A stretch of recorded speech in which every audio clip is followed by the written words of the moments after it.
Marine barracks bombing in Beirut that killed 241 American military personnel. In 2000, they knew and were probably involved with the attack on the USS Cole. Many died. Iranian forces killed and maimed hundreds of American service members in Iraq. The regime's proxies have continued to launch countless attacks against American forces stationed in the Middle East in recent years, as well as U.S. naval and commercial vessels in international shipping lanes. It's been mass terror, and we're not going to put up with it any longer. From Lebanon to Yemen and Syria to Iraq, the regime has armed, trained, and funded terrorist militias that have soaked the earth with blood and guts. And it was Iran's proxy, Hamas, that launched the monstrous October 7th attacks on Israel, slaughtering more than 1,000 innocent people, including 46 Americans, while taking 12 of our citizens hostage. It was brutal, something like the world has never seen before. Iran is the world's #1 state sponsor of terror and just recently killed tens of thousands of its own citizens on the street as they protested. It has always been the policy of the United States, in particular my administration, that this terrorist regime can never have a nuclear weapon. I'll say it again, they can never have a nuclear weapon. That is why in Operation Midnight Hammer last June, we obliterated the regime's nuclear program at Fordow, Natanz, and Isfahan. After that attack, we warned them never to resume their malicious pursuit of nuclear weapons, and we sought repeatedly to make a deal. We tried. They wanted to do it. They didn't want to do it. Again, they wanted to do it. They didn't want to do it. They didn't know what was happening. They just wanted to practice evil. But Iran refused, just as it has for decades and decades. They've rejected every opportunity to renounce their nuclear ambitions, and we can't take it anymore. Instead, they attempted to rebuild their nuclear program and to continue developing long-range missiles that can now threaten our very good friends and allies in Europe, our troops stationed overseas, and could soon reach the American homeland. Just imagine how emboldened this regime would be if they ever had and actually were armed with nuclear weapons as a means to deliver their message. For these reasons, the United States military is undertaking a massive and ongoing operation to prevent this very wicked, radical dictatorship from threatening America and our core national security interests. We are going to destroy their missiles and raise their missile industry to the ground. It will be totally, again, obliterated. We're going to annihilate their Navy. We're going to ensure that the region's terrorist proxies can no longer destabilize the region or the world and attack our forces and no longer use their IEDs or roadside bombs, as they are sometimes called, to so gravely wound and kill thousands and thousands of people, including many Americans. And we will ensure that Iran does not obtain a nuclear weapon. It's a very simple message. They will never have a nuclear weapon. This regime will soon learn that no one should challenge the strength and might of the United States Armed Forces.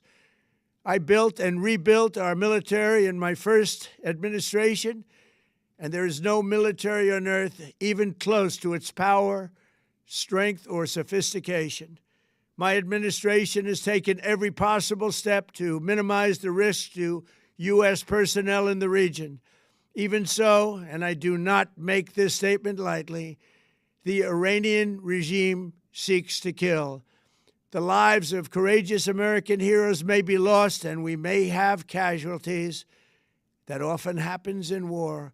But we're doing this not for now. We're doing this for the future, and it is a noble mission.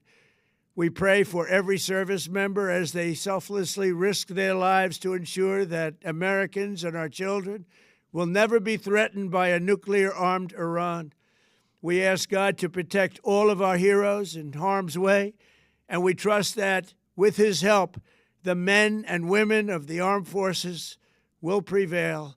We have the greatest in the world, and they will prevail. To the members of the Islamic Revolutionary Guard, the armed forces, and all of the police, I say tonight that you must lay down your weapons and have complete immunity, or, in the alternative, face certain death. So, lay down your arms. You will be treated fairly with total immunity, or you will face certain death. Finally, to the great, proud people of Iran, I say tonight that the hour of your freedom is at hand. Stay sheltered. Don't leave your home. It's very dangerous outside. Bombs will be dropping everywhere. When we are finished, take over your government. It will be yours to take. This will be probably your only chance for generations. For many years, you have asked for America's help, but you never got it. No president was willing to do what I am willing to do tonight. Now you have a president who is giving you what you want. So let's see how you respond. America is backing you with overwhelming strength and devastating force. Now is the time to seize control of your destiny and to unleash the prosperous and glorious future that is close within your reach. This is the moment for action. Do not let it pass. May God bless the brave men and women of America's armed forces. May God bless the United States of America. May God bless you all. Thank you.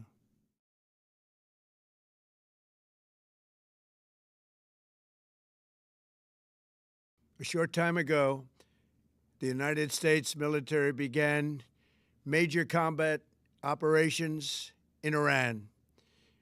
Our objective is to defend the American people by eliminating imminent threats from the Iranian regime, a vicious group of very hard, terrible people.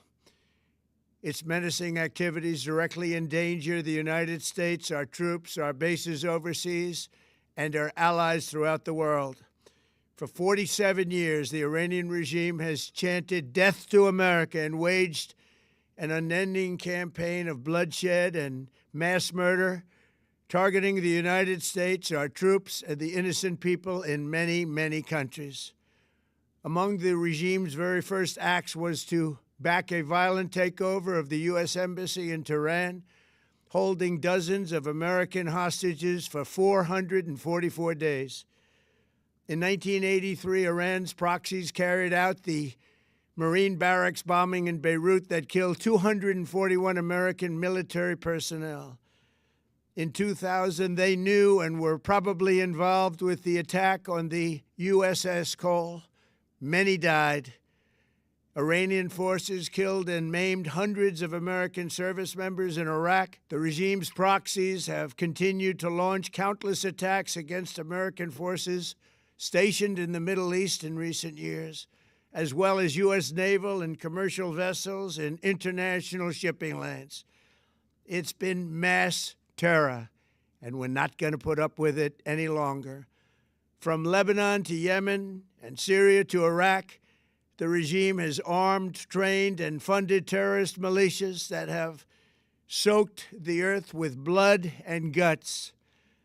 And it was Iran's proxy, Hamas, that launched the monstrous October 7th attacks on Israel, slaughtering more than 1,000 innocent people, including 46 Americans, while taking 12 of our citizens hostage. It was brutal, something like the world has never seen before. Iran is the world's #1 state sponsor of terror and just recently killed tens of thousands of its own citizens on the street as they protested. It has always been the policy of the United States, in particular my administration, that this terrorist regime can never have a nuclear weapon. I'll say it again, they can never have a nuclear weapon. That is why in Operation Midnight Hammer last June, We obliterated the regime's nuclear program at Fordow, Natanz, and Isfahan. After that attack, we warned them never to resume their malicious pursuit of nuclear weapons, and we sought repeatedly to make a deal. We tried. They wanted to do it. They didn't want to do it. Again, they wanted to do it. They didn't want to do it. They didn't know what was happening. They just wanted to practice evil. But Iran refused, just as it has for decades and decades. They've rejected every opportunity to renounce their nuclear ambitions, and we can't take it anymore. Instead, they attempted to rebuild their nuclear program and to continue developing long-range missiles that can now threaten our very good friends and allies in Europe, our troops stationed overseas, and could soon reach the American homeland. Just imagine how emboldened this regime would be if they ever had and actually were armed with nuclear weapons as a means to deliver their message. For these reasons, the United States military is undertaking a massive and ongoing operation to prevent this very wicked, radical dictatorship from threatening America and our core national security interests. We are going to destroy their missiles and raise their missile industry to the ground. It will be totally, again, obliterated. We're going to annihilate their Navy. We're going to ensure that the region's terrorist proxies can no longer destabilize the region or the world and attack our forces and no longer use their IEDs or roadside bombs, as they are sometimes called, to so gravely wound and kill thousands and thousands of people, including many Americans. And we will ensure that Iran does not obtain a nuclear weapon. It's a very simple message. They will never have a nuclear weapon. This regime will soon learn that no one should challenge the strength and might of the United States Armed Forces. I built and rebuilt our military in my first administration, and there is no military on earth even close to its power, strength, or sophistication. My administration has taken every possible step to minimize the risk to U.S. personnel in the region.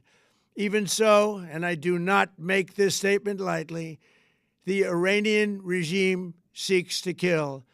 The lives of courageous American heroes may be lost, and we may have casualties. That often happens in war.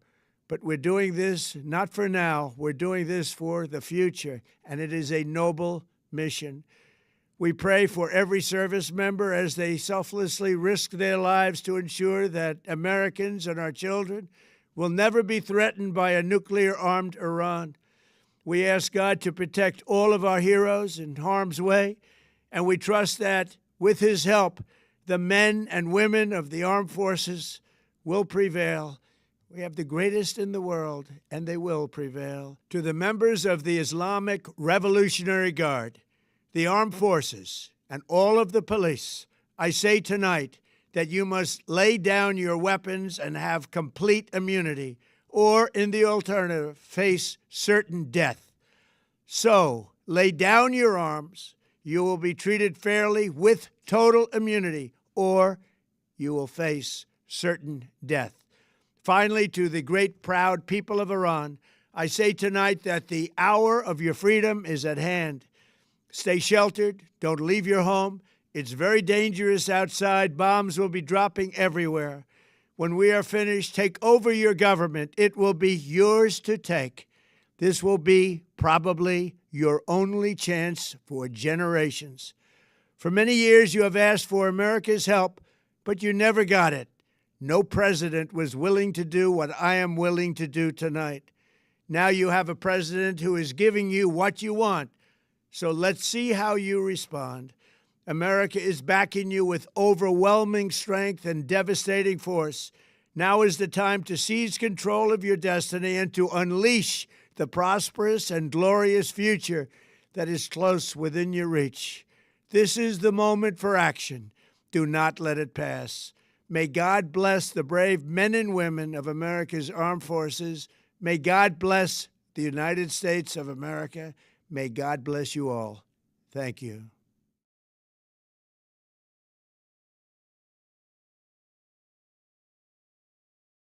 A short time ago, the United States military began major combat operations in Iran. Our objective is to defend the American people by eliminating imminent threats from the Iranian regime, a vicious group of very hard, terrible people. Its menacing activities directly endanger the United States, our troops, our bases overseas, and our allies throughout the world. For 47 years, the Iranian regime has chanted death to America and waged an unending campaign of bloodshed and mass murder, targeting the United States, our troops, and the innocent people in many, many countries. Among the regime's very first acts was to back a violent takeover of the U.S. Embassy in Tehran, holding dozens of American hostages for 444 days.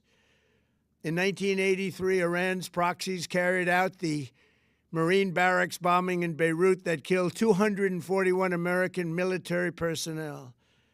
In 2000, they knew and were probably involved with the attack on the USS Cole. Many died.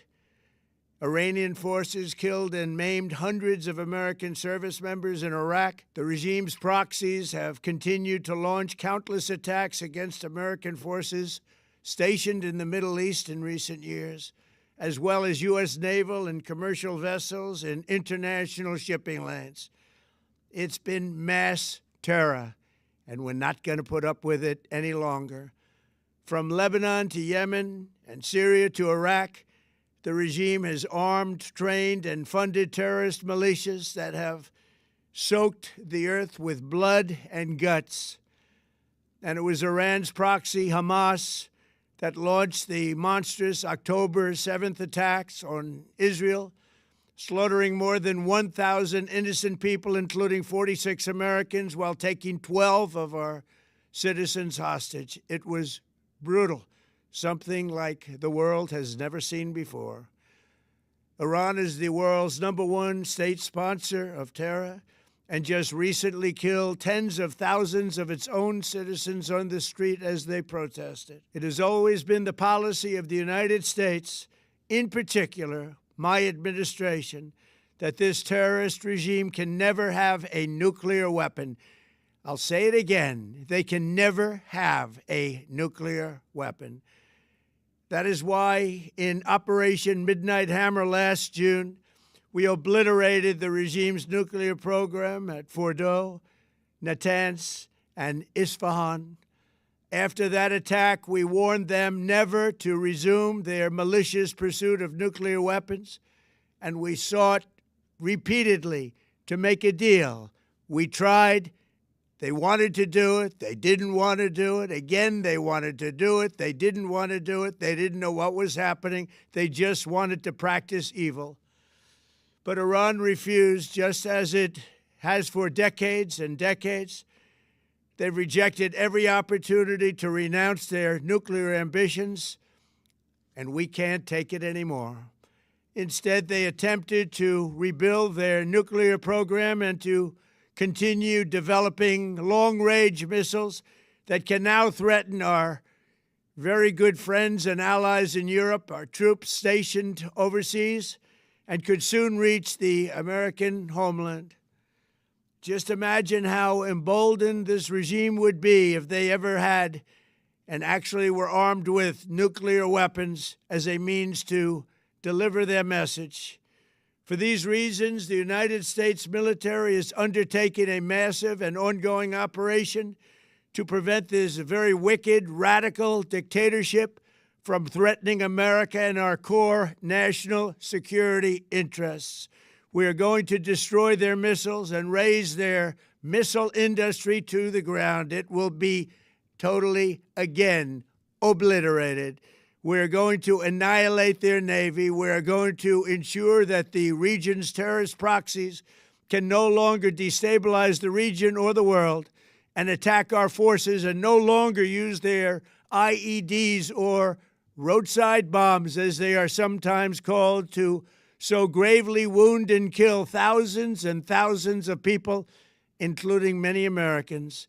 And we will ensure that Iran does not obtain a nuclear weapon. It's a very simple message. They will never have a nuclear weapon. This regime will soon learn. If you were to ask, it's positive. Yeah, the Nasdaq is up 0.5%, and the Dow Jones is up about 0.35%, which means the markets are giving a thumbs up to this decision, this verdict. Which means the markets are technically relieved. Yeah. A short time ago, the United States military began major combat operations in Iran. Our objective go by what officials are saying to, of course, mainstream media. So, Sanjay. You know, Rahul, it is very clear that Israel and to the extent that US is on board for this immediate assault as well, would be very particular about not targeting civilian areas in Iran. Civilians in Iran are seen as the natural allies of Israel and the US. The first declarations after that revolt that we saw were to step in on their behalf to secure their rights and their lives and their freedom. So that has been the declared mission. The more pointed mission is to denuclearize Iran to the extent possible. But certainly these are not people, these are not areas that would be targeted.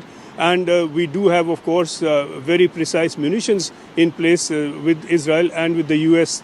These would be very sharply targeted assaults, and the IRGC would be the first target.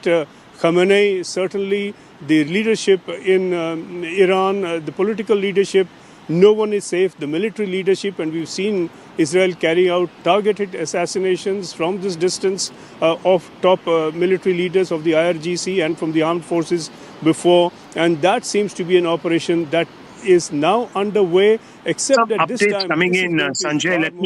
Let me just quickly update our viewers on some of the locations that have been attacked. We're being told now these are according to media reports, mainstream media. CNN is also sort of reporting it, affiliate. Key locations have been attacked, including Khamenei's office, defense intel offices, and Isfahan, a key nuclear site. So it's the first confirmation that is coming through that these strikes have not just been concentrated on the capital Tehran, that it could have extended to Isfahan, which is also, of course, the spiritual center of the regime in Tehran. Multiple locations in Tehran, including Khamenei's office, defense ministry offices, intel offices in central part of the city. Explosions also heard in east-west of Tehran. And the Mehrabad, the airport, has also been targeted. Attacks in Isfahan, Qom, which is a spiritual center, as I was saying, also Karaj and Kermanshah, Isfahan being the key nuclear site. These are some reports that are coming through.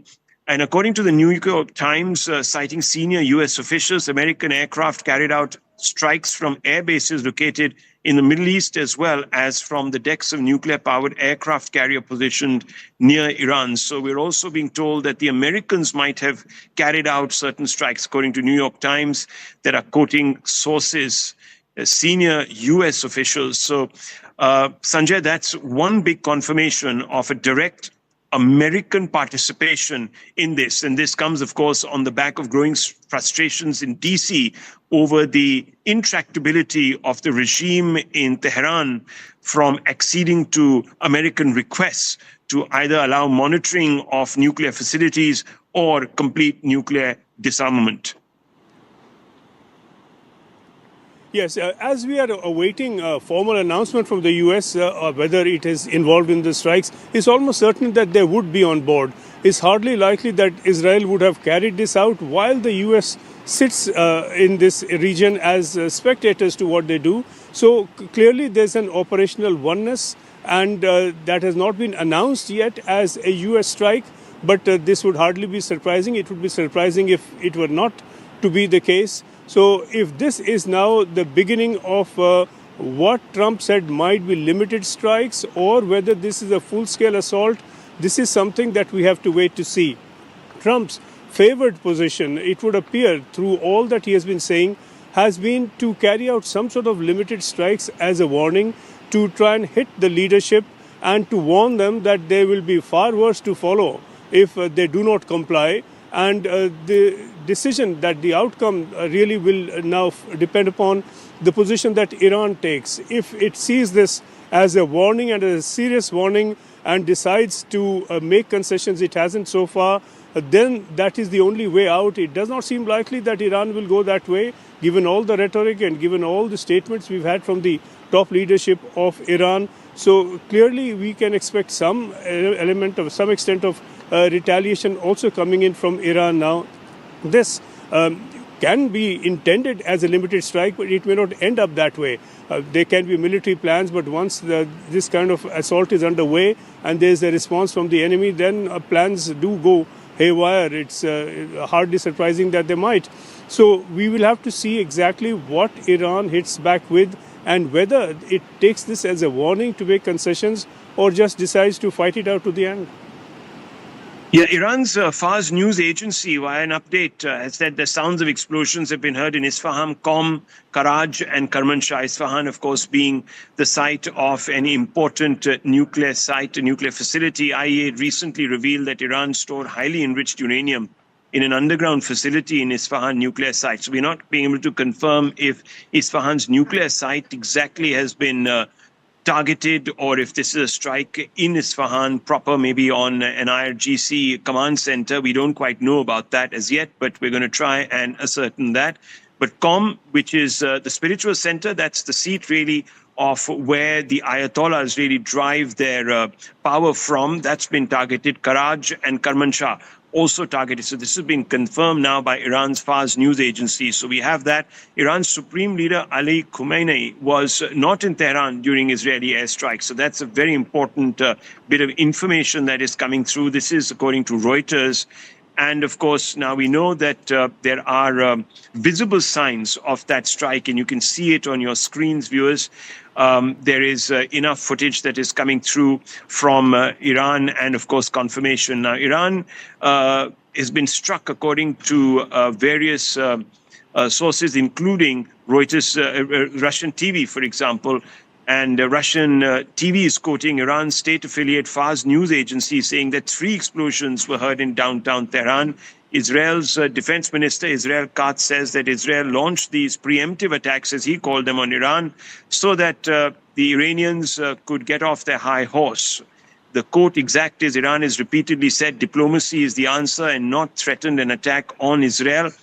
And at this moment, of course, we are waiting word on exactly how the Iranians plan to sort of go out there and respond. So we can see escalations. It could happen. But as of now, we're not seeing any signs of that. Iraq has just closed its airspace.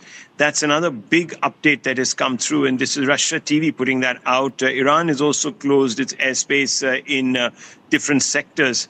And that would be obvious because there is obviously now the prospect of some amount of Iranian retaliation. Let me go back to our studios for just a few moments and also bring into the picture Sanjay Suri and Aman Sharma, as well as Arun Dhata. Arun, what are the other updates that you're hearing? We're also going to bring in Sanjay in just a few moments. Yes.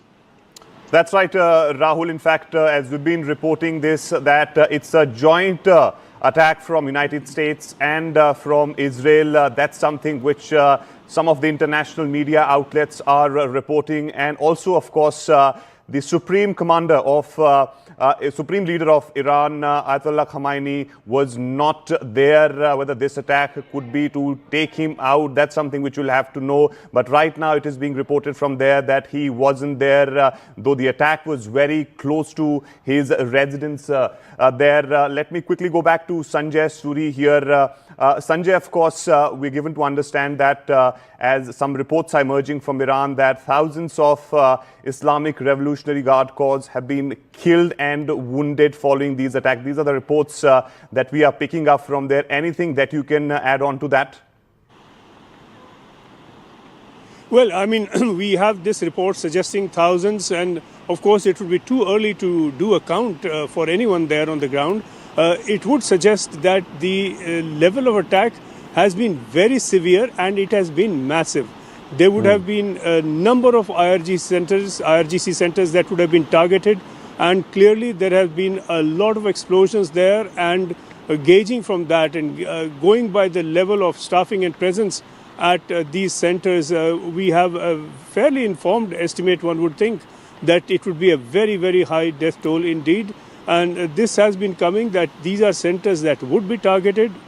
Iran would have also seen this coming. Iran would have known that these are the prime targets of the US and Israel coming to fighting together and launching an operation like this together, that it would be Khamenei, it would be the IRGC, it would be military leaders, it would be the political leadership, and it would have taken a level of precaution. Whether that has been protective enough is far from certain. We do have clear indications that the attack on some of these centers has been massive, and this is just the start of it. There will be more to come, and a great deal more to come. And we're going to see the casualty toll mounting very rapidly within Iran. And the concern that everyone has, and not least will be the US and Israel, to minimize collateral damage and to prevent any fallout that is intended to or ends up attacking or killing civilians. So they certainly will take great care to protect civilians. So when we are looking at this high death toll, the expectation is that the concentration of the attack and the casualties would be among the IRGC and the armed forces and the forces close to the regime rather than the civilian population. The question then about the civilian population is how they respond, whether they see this as an attack on their country, whether they rally around, whether they use it, or a number of people use this as the trigger for a renewed revolt. This will be another area to watch out for, because there is great unrest within Iran. It is a divided society. Without doubt, there are also a number of people who, for their own reasons or their own interests, are close to the regime and supportive of it. So there is a split within Iranian society. How wide that split is something that we will see unfold as well. And this could really open up a new divide within Iran in ways as yet unforeseen. But it may well get a lot of the protesters back on and give them some sort of a renewed confidence to protest against the regime, as they see that it will be on its back foot now in the face of such an attack. Yes, stay with us, Sanjay. We're getting some more breaking update in this story. Let's cut to that.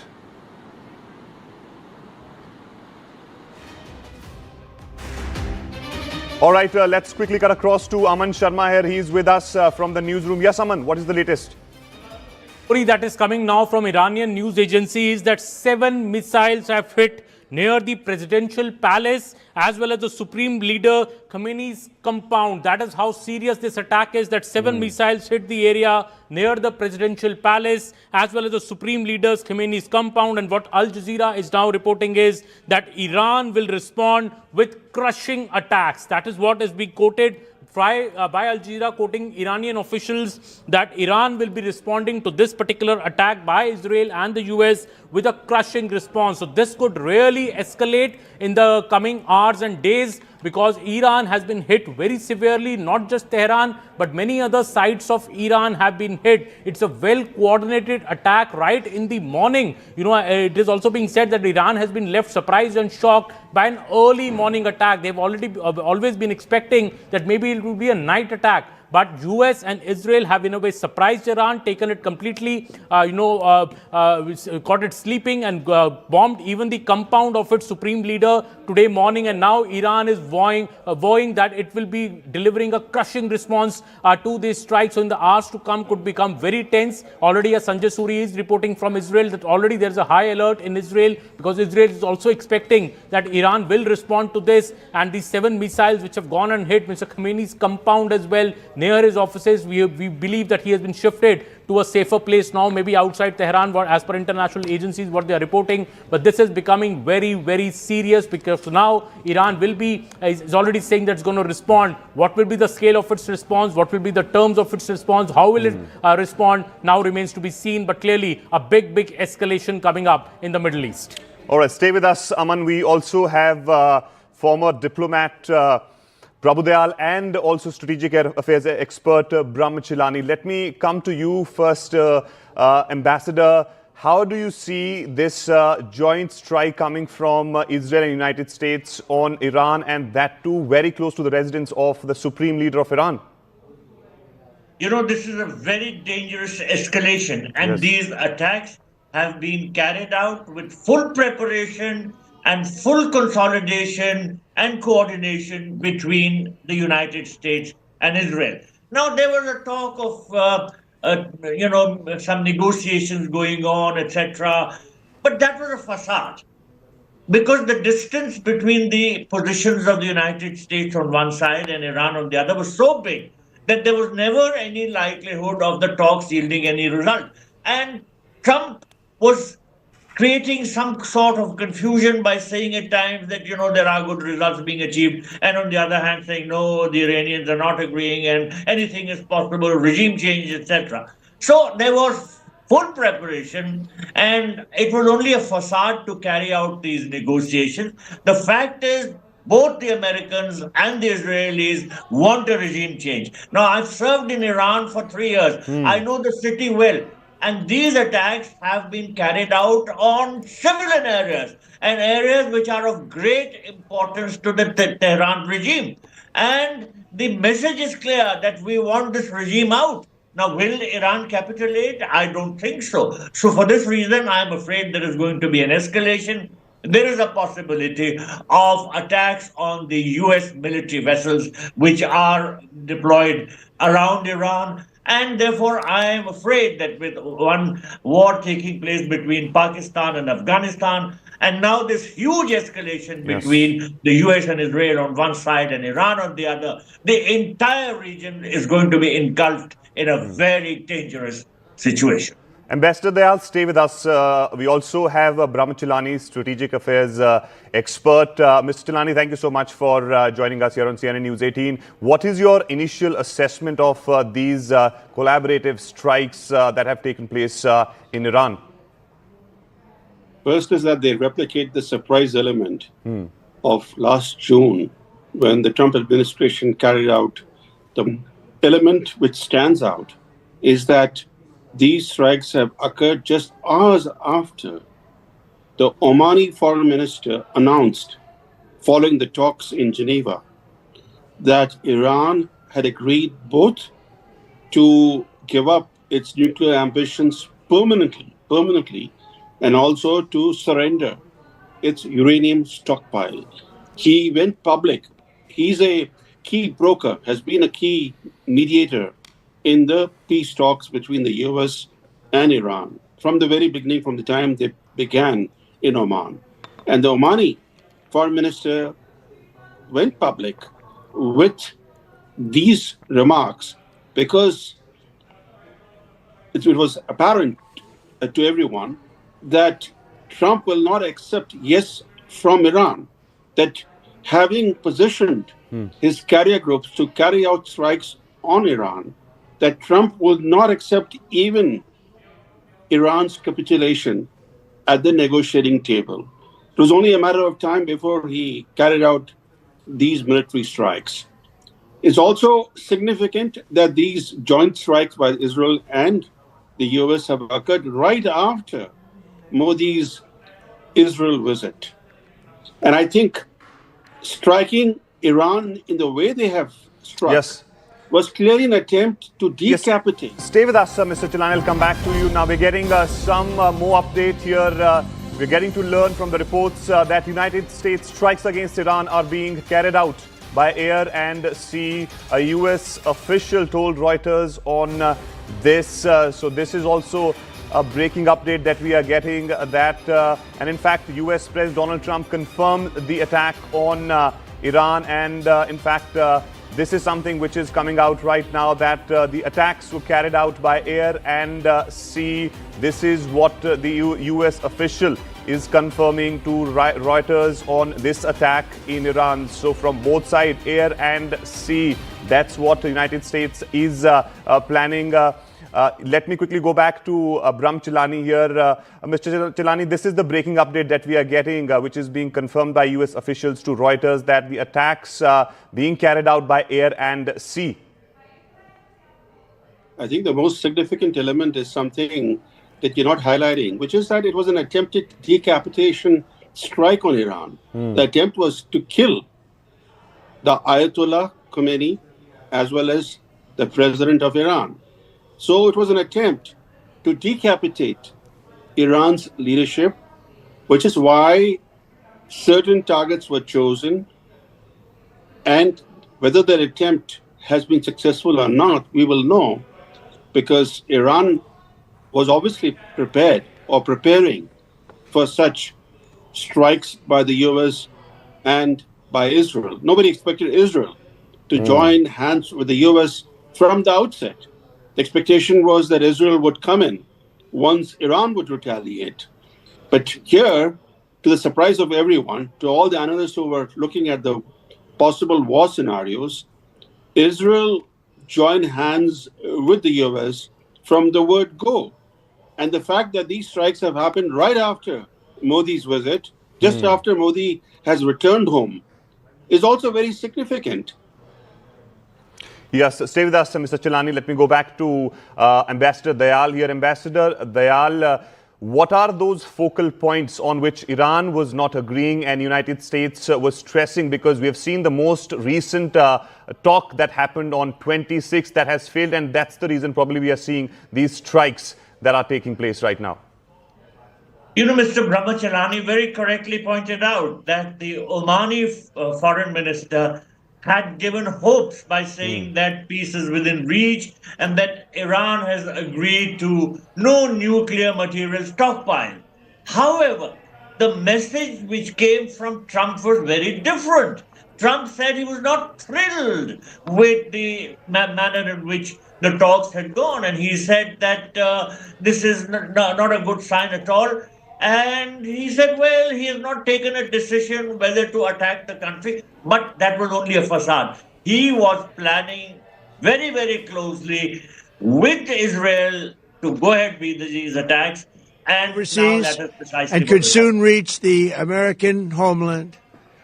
Just imagine how emboldened this regime would be if they ever had and actually were armed with nuclear weapons as a means to deliver their message.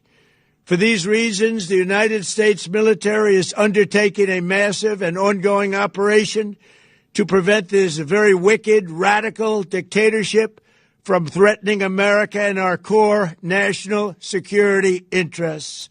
We are going to destroy their missiles and raise their missile industry to the ground. It will be totally, again, obliterated.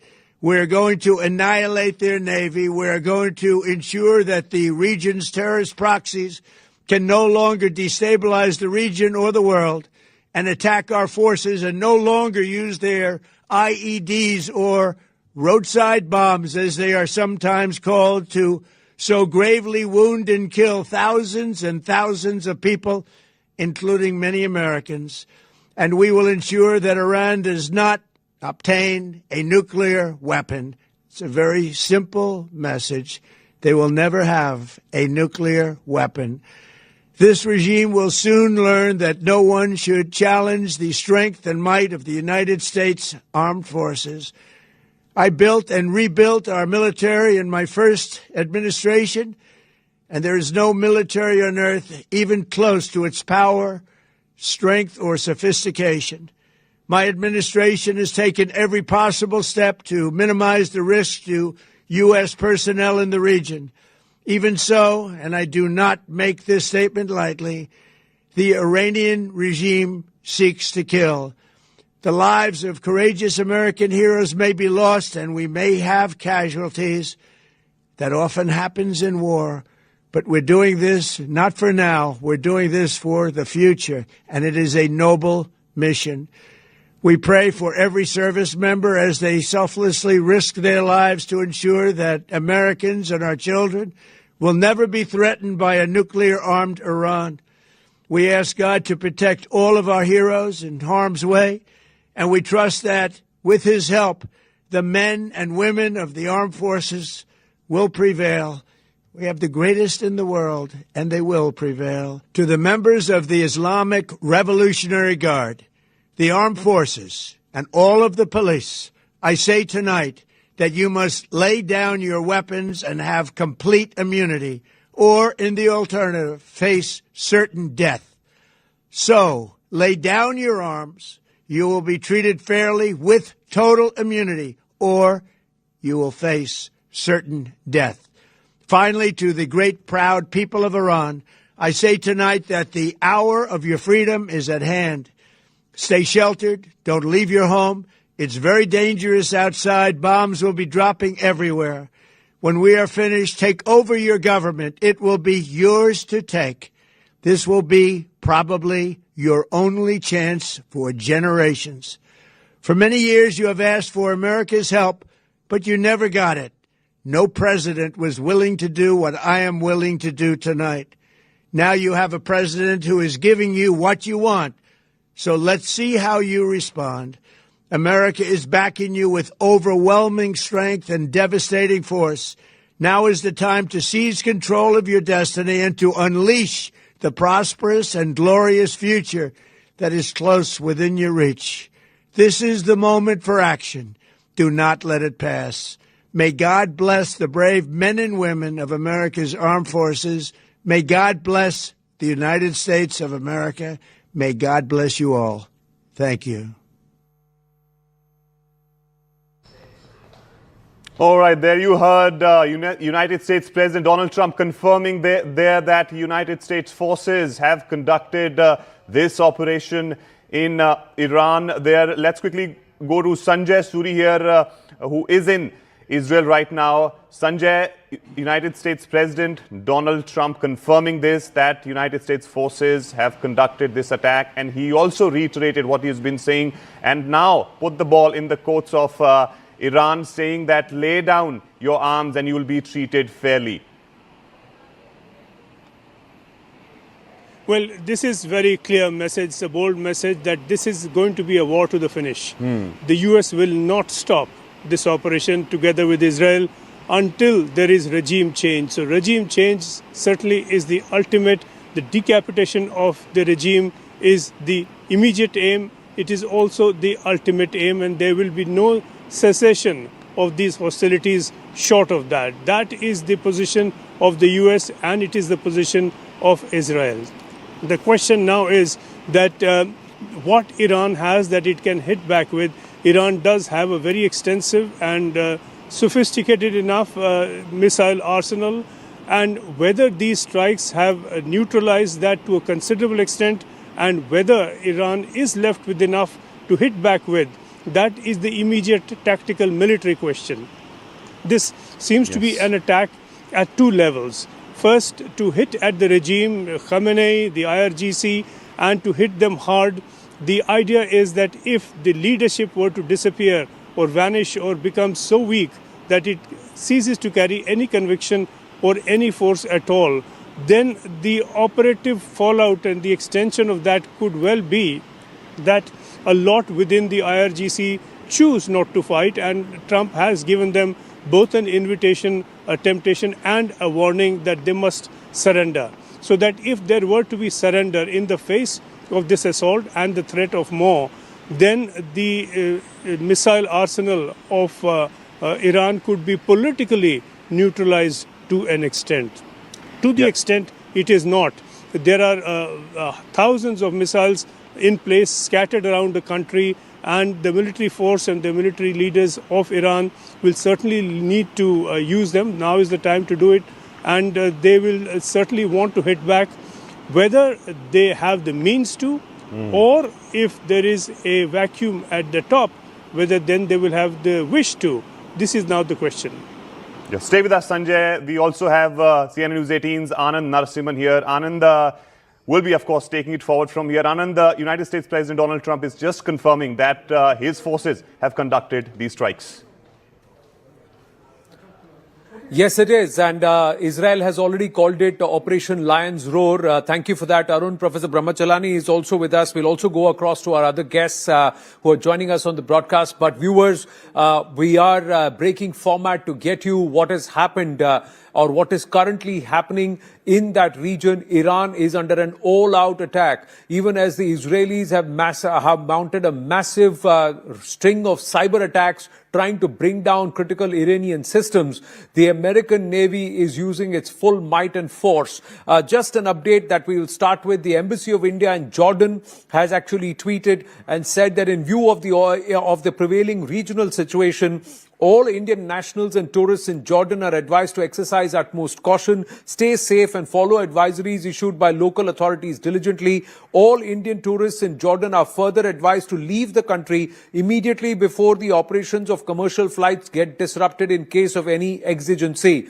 In fact, if you were to check flight radar, and we'll try and show you here from our news pit in a bit, that the entire airspace is clearing out. The moment Iran said that they were closing the airspace at least until Thursday next, and that entire region, and the huge assault across multiple locations in Iran by the American military. Trump is on an all-out aggressive mode. What he's saying is that Iran can never have a nuclear weapon.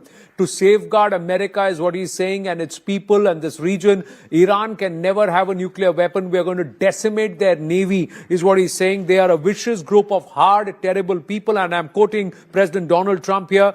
Its menacing activities directly endanger the U.S., our troops, our bases overseas, and our allies throughout the world. Trump has further said that the U.S. attack on Iran could result in the deaths of U.S. personnel and cause casualties, saying that often happens in war. When he was asked of the repercussions, he said when you go into war, you have to game losses, you have to be able to absorb a few losses, but it's for the greater good. Trump further saying, and I'm reading this out, we are going to destroy their missiles and raise their missile industry to the ground. It will be totally, again, obliterated. We are going to annihilate their navy. Just a short time ago, Trump has further said the military operation in Iran began. Our goals are to protect the American people and eliminating immediate threats from the Iranian regime. Terrible and malicious people. Iran must not have nuclear weapons. Never. This regime will learn that it must not challenge American military power. And then Trump has told the IRGC to lay down their arms, saying they will to be used. But what happens if there is a strike of an American airbase in Saudi Arabia? So that doesn't leave any scope for Saudi Arabia to press that statement further. So I don't think the Gulf countries are going to openly support the Americans, but internally, yes, there would be an agreement to the Americans, because after all, their interests lie with the Americans and not with the Iranians.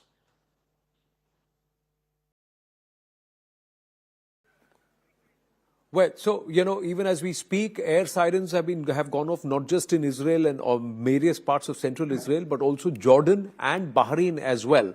So more nations are now being alert. They are red alert, especially around, because they are also trying to use their intelligence and game what Iran will try and do, because Iran will have to show a certain amount of retaliation. We'll try and see if we have Sanjay Suri live. He was just going across. The alerts and sirens have been sounded even where he is joining us, even though he remains outdoors. The Israelis are calm, but their belief is they don't want this attack on Israel, but they believe that out of this, Israel will come stronger than ever. You're not going to be able to wipe out Israel. And Benjamin Netanyahu has invoked this very sentiment, saying the regime that shouted death to Israel, it's time to end that regime. This regime change, 47 years they've lasted. They're trying to tell the IRGC and the security, that's the Buzz militia, etc., Ambassador Chakravarti, to try and break away from this regime. Let's bring about a change in Iran. And what Benjamin Netanyahu has tried to do, has tried to appeal beyond the Persians. He said the Baloch, the other ethnicities, the Kurds, all of the others who've been persecuted under the Khomeini regime should come together. Now, is that going to be possible? If this lasts over the next 5-6 days, this barrage from the Americans, contrary to the last time when the Israelis led the attack, the Americans waded in only with the B-52s. If this barrage is there over the next few days by the Americans, huge amount of pounding, especially of the nuclear and the ballistic missile sites and some critical installations like the IRGC headquarters, Bach militia headquarters, will the regime break amid cyber attacks? And of course, perhaps the street violence will also begin now. That's also been queued up by Shahraza Pahlavi. Yes, in the sense that all these things will impact heavily on the regime. There's no doubt about it. And I think Mossad and CIA would have prepared the plan for getting people onto the streets, maybe destroying public property or public installations, and generally bringing, kind of governance to a halt. You mentioned the Kurds and then there are the Baloches also. And there are others also, Armenians and others. Yes, Baloch who also. think that this is a good time, or they may have been mobilized or energized by the Mossad and CIA to do that. And don't forget, the Baloch people live on the border with Pakistan, and in Balochistan, in Pakistan, there's a raging insurgency and freedom fight going on already. Now, I don't know whether Pakistan will get involved from that side because because Iranians have always blamed the Pakistanis for the Baloch insurgency. Ambassador, just interrupting you, we got a latest, there's a latest update. Explosions have been heard in Bahrain's capital, Manama, and public has been told to take shelter. Now, does this now open up the dimension? It's no longer Israel and Iran. Bahrain comes into the picture. If there's something that happens in Jordan, Jordan will have to take action. Of course, that airspace is all Jordanian airspace over which the Jordanian skies that these missiles will be traveling to Israel and Iran. Yes, please. Jordanians will cooperate. They've already said they will cooperate because they are a very firm ally of the US and Israel. Whereas Bahrain and other Gulf countries there would be certainly getting into a defensive mode, telling their Another update. Iranian missile has been downed over Qatar. Al Arabia is reporting, citing Qatari media. So see Qatar also. So Sorry, I'm interrupting you. This is just happening live, so please go ahead. Yeah, it's quite possible now that it has started. You see, Al Ubaid Air Base in Qatar is the largest air base in this whole region. And I think earlier also, by the way, they had targeted this base. But I think this is going to happen. And I think other American bases will come under attack, apart from Israeli bases within Israel and other installations. So we are actually seeing an escalation here, which was expected. And I think preparations have been made for this kind of escalation. So I think, but then again, I said there will be, I do not know how long the Iranians will be willing to carry on this fight, because they would be outgunned by the combination of all these countries. And what could happen is that once the air bases in the Gulf countries are attacked, then the Gulf countries would normally then turn against Iran as well, though not openly, but certainly will be more supportive of the American and Israeli actions. So that's the kind of scenario that is unfolding. And I do hope that, things can, I don't see any hope now of things halting till this whole thing, comes to some kind of conclusion, whether it is regime change or whether I think massive destruction and, and then surrenders. I don't see Iran surrendering. That is something I don't see. The Americans have decided regime change is the ultimate, and Iran cannot have nuclear weapons at all. The Israelis have said the same thing, regime change, and Iran cannot have nuclear weapons. UAE has partially and temporarily closed airspace. Sanjay Suri is live with us, even as air raid sirens have been heard in Jerusalem, Beersheba, and Dimona. Yes, Sanjay. Yes, Anand, just to share with you, I don't know if you can see this very well. This is the kind of alert that has come on just about every phone right across Israel.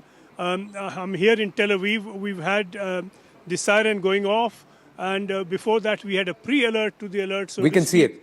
So this is now war underway.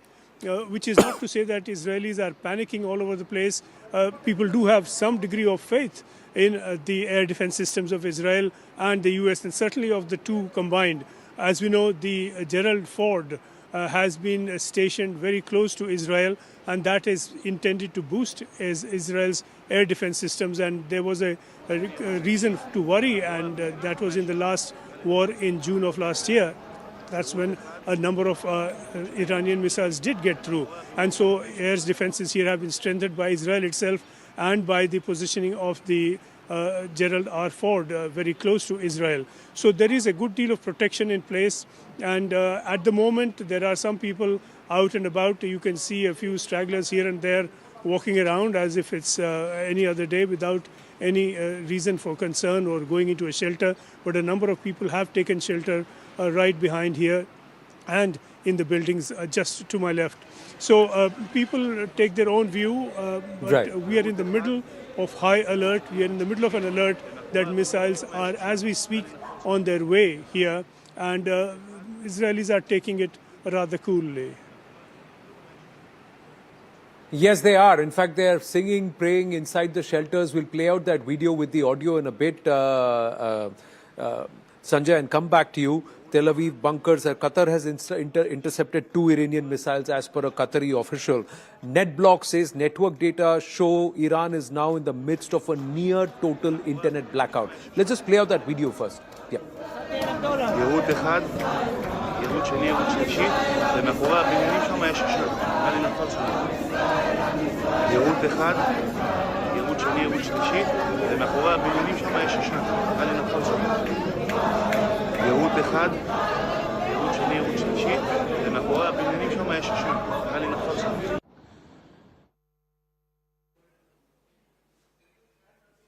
Well, so they are taking it quite spiritedly. Sanjay, you were speaking to some residents who seemed quite okay some time back when the calls came. But what are the common Israelis saying? Do they believe they need to finish this off? Do they believe the regime needs to go? Do they agree with Bibi Netanyahu? Oh, yes. I mean, there are divisions, political divisions within Israel, of course. It's a very sort of energetic and buzzing democracy. But on this, people are one. There is no difference of opinion that anyone can see over dealing with Iran. And this is a matter really that goes beyond politics. This is existential. It is the nuclear program of Iran that's not an immediate threat to the U.S. The ballistic missiles are not a threat to the U.S. It's Israel that is in the line of fire. And Israel has been hit by ballistic missiles, suffered serious damage. 28 Israelis were killed last year in Iranian missile attacks, and hundreds were injured. So Israel has had a taste of Iranian war aggression, as of course Iran is having a taste of Israeli aggression to a far, far greater extent right now as we speak. But here within Israel, people seem to be quite unified and quite determined that they must prevail. There is a curious factor here, Anand, when we look at Israeli response on the street. Consider the laws in Israel. Every Jewish Israeli has compulsorily to be trained in the army. Consider that Israel has a population of about 6 million Jewish people above the age of 18, which means that just about every adult is trained in war. They are used to battleground situations. They have been trained for this, and they have been deployed. And this is over a period of several years. So when we are thinking of the civilian population of Israel, we are in effect actually speaking of a military population. These are all military people. So they are not likely to get scared in a hurry. Right. We've just got, I'm going to hand it to Akanksha. Akanksha, pictures coming through from Bahrain that the US base, Al Udeid, the air base there has been targeted. Al Jufair base in Bahrain has been targeted. It houses a US naval base, and there's a missile that's landed. I'm going to hand it over to you for now. Take it away, please. So as Anand was highlighting, that it is now going to be the US bases in the Middle East which will be bearing the brunt of it. 9 US bases is what we are looking at. Bahrain, Qatar, Iraq, many of them in fact are housing. But apart from these countries that you're talking about in the Middle East, you're also looking at those places which are housing NATO bases. You have an Air Force base in Turkey. Will Turkey also get involved? You have Djibouti, which is very close to the Horn of Africa.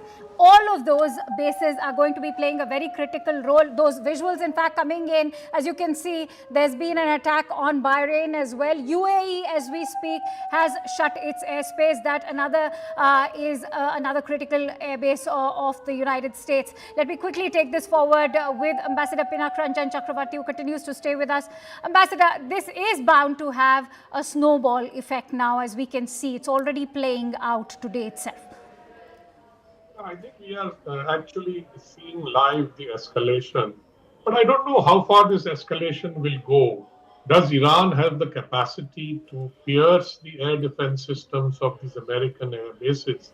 And the Americans would have prepared for all this. So I don't think, as you said, two missiles have already been intercepted and destroyed. So how many more does Iran have to throw at all these sites? And there are many sites, American sites. So there are a lot of ifs and buts here. But on a personal note, I can imagine the situation, because I lived in a house in Tel Aviv when I was there, which had a bomb shelter. And those were the days when Saddam Hussein was threatening to attack Israel with chemical warheads. So I remember we were all told to, we were provided actually with gas masks and told to equip our bomb shelters and others, which were gas proof actually. So I still remember. So I can imagine what the people in Israel are thinking. And this is something familiar in the sense that, of course, there were no attacks.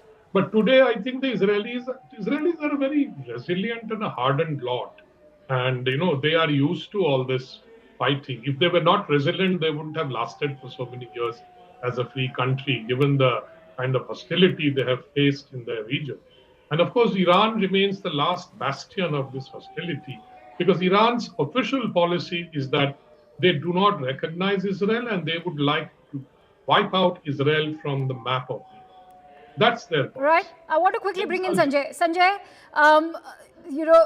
Ambassador has just now highlighted what a critical point he's made is that this has happened far too many times. We've heard this happen in 2001 in Kabul, in 2003 as well, when Iraq was being invaded. And there's the similar playbook being followed that we must prevent a future catastrophe. There's an evil regime which is being fought.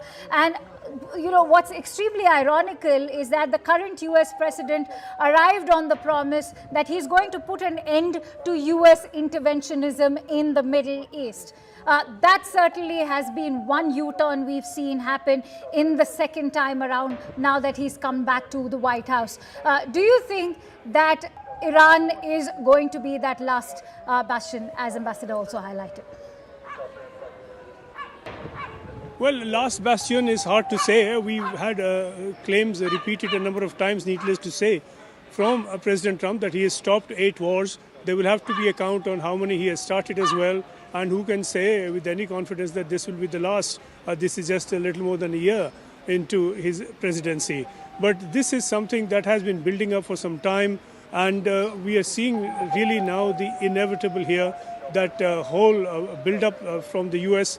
The Abraham Lincoln was not sent just to be called back, nor the Gerald Ford now, which is positioned very close to Israel to aid in its defense. This is now a situation that really is going to go to the finish. This is not something that can be compromised upon really by either. This is going to be the end of the regime, or it's going to be the end of the US-Israeli intervention. I think we can take a fair guess which of those two scenarios is more likely. But the clear aim and the first aim of the US, and this President Trump spelled out quite clearly, is to, short of that military erasure, to provoke a revolt within the IRGC, within the Iranian government, and to provoke a rebellion or encourage a rebellion among the people, so that in the face of this assault, people rise within Iran and it begins to crack from within. If that can happen, by not just the show of force, but by the use of force to some limited extent. And if this were to provoke a rebellion within the government and from outside the government, from the people, then this would be the relative shortcut that the US certainly would look for, that President Trump would look for.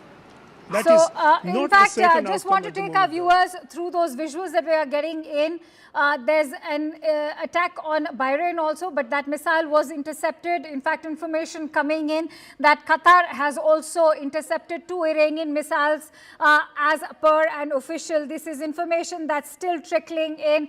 How long will this last is still unknown. But remember, right now, as we speak, the United States has amassed the largest invasion force in the Middle East. This is the largest ever since the Iraq war that was observed. I want to quickly bring in Ambassador Pinakaranjan Chakrabarti, who continues to stay with us. Ambassador, I want to bring you in on the point about ending US interventionism in the Middle East. That was a promise that was made. Remember, the Democrats have been asking the Trump administration why they have been so opaque, especially when it comes to their policy towards Middle East. In fact, Chuck Schumer, the Senate minority leader, also went on to accuse Donald Trump of hiding behind the cover of war, because this is a year which is very critical to the Republicans, as we all know, especially the fact that they will be headed into midterms. Well, I think what President Trump is seeking is, of course, with an eye on the midterm elections. The war is by the way, in one section of the Americans, the war is popular because they like this war, because America is showing, flexing its muscle, showing that it is still a global hegemon and it can do anything it likes in wherever it wants across the planet. We've seen Venezuela. We've seen now, in fact, Mr. Trump is saying that the USA might attempt a friendly takeover of Cuba. This is the latest that we have heard. Now, this is the kind of thing, although he talks of stopping wars and his aspiration for a Nobel Prize has not ended. But then, geopolitics is not that simple. Stopping wars is not that simple. Afghanistan and Pakistan are also at each other's throats. So I don't think that is geopolitics will always trump those political rhetoric that we hear from time to time. And Israel is a different kettle of fish. I mean, I think Israel and the US are probably the closest allies in the world. And they have a different equation. They have a different kind of an understanding. So I don't think that, and since both of them want to eliminate Iran's regime and the nuclear facilities and missile facilities, so they have naturally cooperated. And I think, as you can see, the first attacks on Iran were launched from Israel and not from any aircraft carrier. And since you speak of Israel, let me quickly bring in Sanjay, who is very much in Israel. In fact, he's been there ever since Prime Minister paid that visit. And that's why, Sanjay, everybody here on the MEA group is already asking the question, did the Israeli side share any information with the Indian side with regards to the attack being in the final stages of planning? I guess we'll never know. But what was the sense that you were gathering when you arrived in Israel? Well, as you point out, this is not something that's likely to be known whether Netanyahu briefed Prime Minister Modi, unless at some stage either Netanyahu or the Prime Minister or the top ministers from either country comes up with any such information. But clearly it was a visit that came just before this. Netanyahu would certainly have known that this is coming, given the preparations and given the extensive networking with the US allies of Israel, to see that this is in place. So all of this would have been in place when the Indian PM visited. The fact is that we have heard from the MEA officials that Mr. Modi did try to prevail upon Mr. Netanyahu to say that the peaceful solution is always the best one. That would have been polite talk, certainly heard politely, responded to politely, and all the time Netanyahu was preparing for this war. Whether that was also known to Prime Minister Modi is something that's awaited. Certainly that is not something that has been shared publicly or even privately with very many so far. All right, as we speak, in fact, an official statement coming in from the Ministry of Foreign Affairs in Iran. This is what the official statement, in fact, it's a detailed statement that's coming in. But just to give our viewers a quick gist of what it says that the Iranian nation will respond decisively and the aggressors will regret their criminal act. Now, let me quickly go back to Ambassador Pinak Chakrabarti as well. Ambassador, do you think that this is now an all-out war? And in terms of referring to Prime Minister's recent visit to Israel, for a country which has always prided itself in its strategic autonomy, does it leave India in a very tricky position at the moment? No, I don't think so. I think India-Israel relations have gone over many years.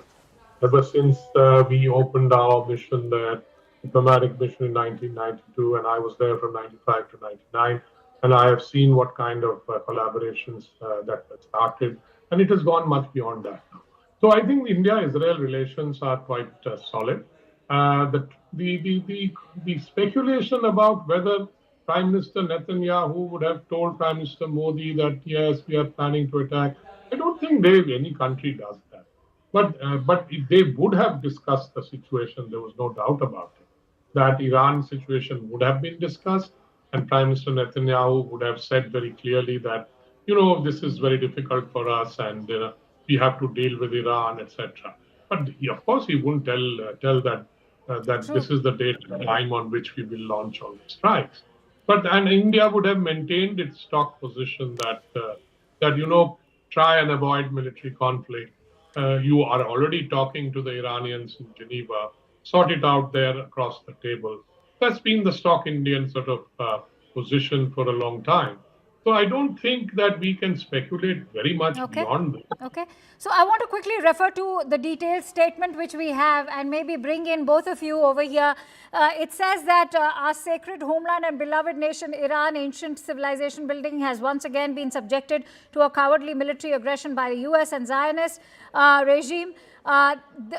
This morning on the threshold of Nowruz, on the 10th day of the holy month of Ramadan, the United States and the Zionist regime flagrantly violated Iran's territorial integrity and national sovereignty and targeted a number of objectives and defensive infrastructure as well as non-military facilities in various cities of our country. The renewed military aggression by the US and the Zionist regime against Iran has taken place under circumstances in which Iran and the US were engaged in a diplomatic process. This is the key critical aspect. Sanjay, weigh in on that. Is this an indication that Iran feels extremely violated, also betrayed in terms, because the diplomatic process, as they have referred to, was very much on in Geneva? Is this also indicating a complete breakdown, a complete collapse of the ongoing diplomatic process in Geneva? Most certainly, there could be no convincing break of a diplomatic process than the launch of war. We had this threat hanging over the talks for some time now, and we heard from the Omanian foreign minister, who has been playing mediator here, and his report on this situation was that progress has been made and that Iran is prepared to make some concessions on the nuclear front, which is to stay an undertaking not to stockpile its enriched uranium, and that it will not be enriched beyond an agreed level. Of course, we have an IAEA report saying that that level has been breached already. But we do have a statement from Oman that has been playing mediator, saying that the process was underway. Talks had been planned for next week, tentatively in Vienna and tentatively for Friday. Then also we had the diplomatic process continuing in a sense also between the US and Israel. We had a visit by Secretary of State Rubio planned for Israel on Monday. It's not clear whether that will take place and whether that will take place with a renewed agenda given the new situation. It's unlikely that it will, also for simple reasons of airspace closure and safety. So the diplomatic process is now out the window. This is now all-out war, and the attempt now will be from the US and from Israel, certainly to stop short of none of their three aims, one being regime change, the other nuclear disarmament, and the third an end to Iran's missile capacity, particularly ballistic missile capacity. Ambassador Chakrabarti, the statement also says, history bears witness that Iranians have never submitted to the aggression of foreign powers, and this time as well the Iranian nation will respond decisively and the aggressors will regret their criminal act. You mentioned Venezuela. I also want to bring in Afghanistan and Syria. All of these countries, can there even be a comparison drawn to these countries, or Iran is going to be a far more intimidating sort of adversary that the United States is looking at, given the clout it has and the kind of nuclear power that it wields at the moment? No, Iran is certainly in a different category. It's a much larger country with a great deal of, patriotic fervor, civilizational past, which is ancient. Afghanistan is a much smaller country, but even there, the Americans had to run away because they couldn't manage. So I don't think there will be boots on the ground here and hence there are a lot of ifs and buts about regime change. I mean, will the Iranian people will rise up as one? Unlikely, but there will be revolt, there will be unhappiness.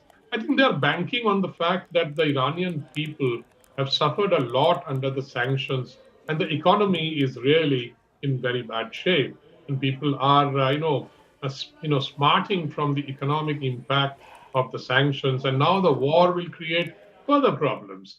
So I think the hope is that the Iranian people will rise up and somehow overthrow the regime. I don't know whether that will happen because the Iranian... Stay with me, Ambassador. I don't know if you can watch the live visuals that are trickling in right now. These are the latest visuals we are bringing for our viewers from Tehran, where we can see the aftermath of that missile strike. Completely decimated that entire location. Remember, in Tehran, this was close to the offices of Khamenei, and what we also, you can see the debris now. It's been reduced to a heap of rubble, and as we all know, this is just one location in Iran which has been targeted. Isfahan, Natanz, there are other locations as well in Iran which have been targeted, along with a host of other countries where we all know there are US troops as well. So US bases in Middle East now are on the radar of Iran as we speak. Ambassador, back to you. Please finish your point. Simply making was that it's uncertain. I do not know. I do not have intelligence from within Iran as to what is the mood of the people, but I can only, rationalize some of the events that have taken place, and that tells me that the Iranian people, are they ripe for a revolt? Is that the assessment of the Americans? CIA, Mossad, and Israelis. So I don't know. I mean, if that happens, then of course they will achieve their goal of regime change. And then what happens? Do you bring in the son of the earlier Shah of Iran? Is he popular? Can he manage? But then if you plant somebody from outside and protect that regime by force, which Israel and America may want to do, so that their own people are in power there, and totally, disarm, nuclear disarmament, destroy all their nuclear facilities and not go down that route at all, and then destroy all the missile facilities, etc. But I don't know whether that will happen. No, that is true, because Reza Pahlavi lacks that grassroots connect, as has been highlighted by several Iranians that we've been speaking to. At the most, he still has managed to form that connect with the urban Iranians, but the ones in the hinterland still do not really associate much with him. Sanjay, news also trickling in that Yemen's Iranian-backed Houthi militants have now vowed to resume attacks on shipping route in the Red Sea corridor. This is bound to have a domino effect, as are the announcements now being made. What is the kind of situation we are looking at now, whether it is the Strait of Hormuz or the shipping corridor in the Red Sea? Well, this has been the great threat from Iran, that is the economic threat that if they were to block the Strait of Hormuz even for some time, that will have a very strong knock-on effect on oil prices, which, as we know, are very sensitive to the world situation and particularly to passage of oil through that strait. About 20% of the world's oil supply passes through that strait, and Iran has positioned itself to attack shipping or to restrict it in that strait. And this then again becomes a challenge of timing, how far the Iranian Navy or its Air Force or its missiles can target these ships effectively. Certainly, the US and Israel will be out to protect shipping and see that any blockage here does not last very long. They do have great firepower. We've seen what that can be like already. But this will be a critical economic artery that will need to be protected because if that is hurt, then the economy is hurt. And that again has knock-on political effects. If people run into shortages, price rises, the war becomes suddenly very unpopular, even at a distance and even at such a distance as the US. Of course, within the US, this will be an unpopular war for many reasons. We have seen signs of that. But here now the question is the economic fallout of this. And these are just the first few hours. We've seen the decision, the outcome on that fallout will depend upon the resilience of Iran's military capacity. An advisory being issued, in fact, by the Indian embassy in Qatar as we speak. They've, in fact, just now sent out a word saying everyone's requested to follow the emergency alert by local authorities in the interest of public safety. Everyone is urged to stay away from the vicinity of military sites and stay inside buildings, whether in homes or elsewhere, and not to go out or move except for the utmost necessity to avoid exposure to any risks. Ambassador Chakrabarti, the situation remains on high alert. Clearly, Middle East on the tenterhooks. Absolutely, and I think we'll have to watch it minute to minute to see what happens next. But it's not going to stop very soon, that's for sure. And I think this will go on for quite some time.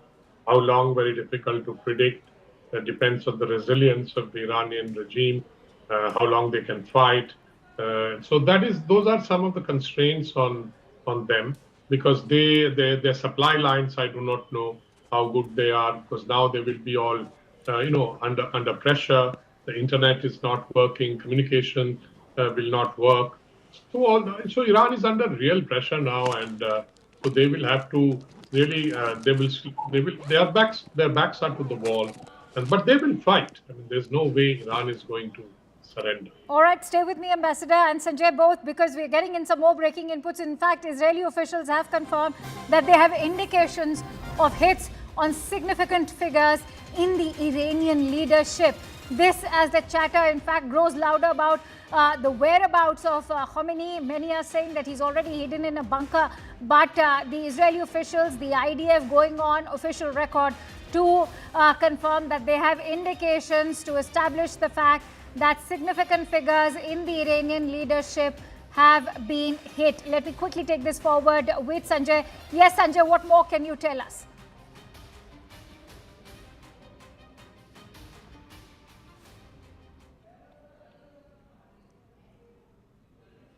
All right, we're also getting in reactions from Israel as we speak, because remember, evacuation is also currently on. An Indian student in Israel has also spoken out. I'll quickly play that reaction out for you. Hi everyone, I'm an Indian student and currently I'm in Tehran. The situation here feels really worst and uncertain. We really don't know what's going to happen next. We're really grateful that the Government of India and the Ministry of External Affairs are in discussion for our safety. But in the times like these, speed matters a lot. I'm not even able to say these things because the airstrikes are happening and it's getting really worse for us. We just request for the quicker and clear evacuation as soon as possible. Please do not wait for the situation to get worse. Just help us. Just get us out of here as soon as possible. So that was an Indian student stuck in Tehran, actually. Let me quickly take that forward with Sanjay, who continues to stay. Extremely gut-wrenching to hear those students appealing for help, given that this was an attack which was on expected lines. Sanjay, perhaps the government could have ensured a timely evacuation? Yes, most certainly, because this was coming. And meanwhile, there is some reason for concern here as well. I've just received an alert here. I don't know if you'll be able to see it. It says rocket and missile fire in your area and get to a shelter within 1.5 minutes. We've just this minute, in the last few seconds, had this alert. So there is some cause for concern here. But of course, at the moment, it's Iran that's taking the brunt of these attacks. And students and others in Iran certainly would be very concerned. We've heard that very touching appeal a minute back that you played out. And there will be questions asked whether more could have been done to get people out of Tehran, because that was always going to be first in the firing line and get the worst of it.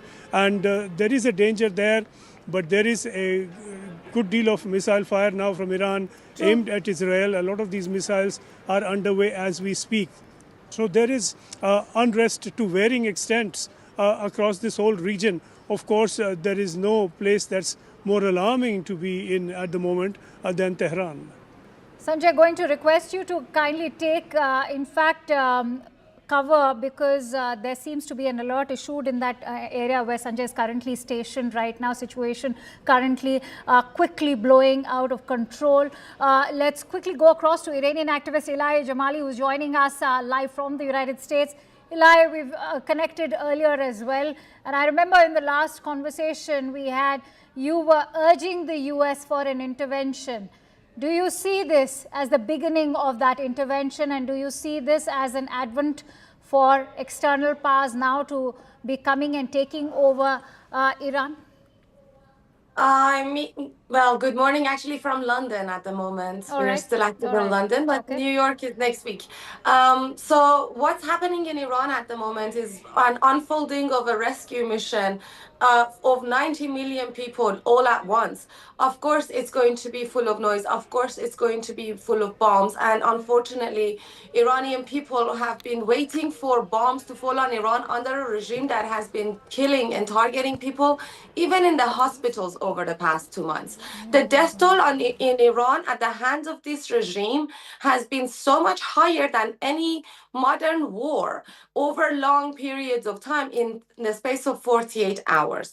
The current rescue mission carried out by the Israelis and the American high forces, an incredible army, is a beacon of hope for the Iranian people. The videos coming out of Iran right now, I mean, my heart absolutely goes out to all of the Iranian people who do not have shelter. I mean, this regime has brought in a war without sheltering any Iranians. I mean, they have gone and embedded themselves even in civilian areas of the cities, biggest, most populated cities. And my heart goes out to the lovely Indian student stuck in Tehran who's pleading to the Indian government to help her and rescue her out of that war zone at the moment. But what I wonder is, why was she not rescued during the last 2 months when the most horrific attacks on Iranian people were happening? She was at risk then. She is at risk now. And I pray that she, like all the Iranians who are going to be free soon, are free of this dangers that is facing them. But my heart goes to Iranian people who don't have anywhere to go at the moment in these days. There are the amount of despair and poverty this regime has caused on Iranian people, and the lack of resources on times like this is one of the things that is quite frightening. And like I said, there is no shelters in place for Iranian people other than their homes.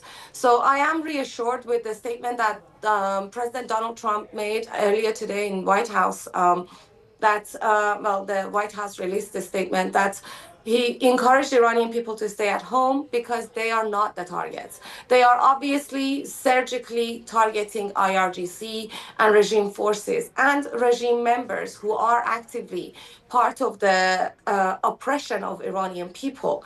Crown Prince Reza Pahlavi also sent a message to the Iranian people reassuring them that this rescue mission is not a war on Iran and it's a waging act against a terrorist regime that has held Iranian people at gunpoint for the past 47 years and specifically for the past 2 months. So hopefully this is the beginning of an end for this regime officially and once and for all.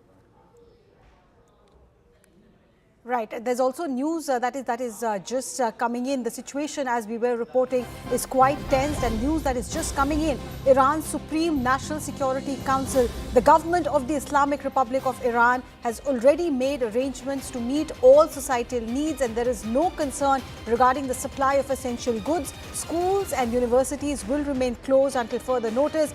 Banks will continue providing service to the noble people of Iran. Government offices will operate at 50% capacity for the time being. So that's the news that is coming in, the official word that is now coming in from Iran about the steps that are being taken. The Iranian people being assured by Iran's Supreme National Security Council that as far as essentials are concerned, Iran is well equipped and it has made arrangements for that. As far as schools and colleges and universities go, they will remain shut. Workforce at 50%, banks will continue providing services. This is the month of Ramzan that we are talking about, and there's a lot of concern. But this is the news that we have, Sanjay. So the people of Iran being assured by the government of the day. Go by what officials are saying to, of course, mainstream media. So, Sanjay.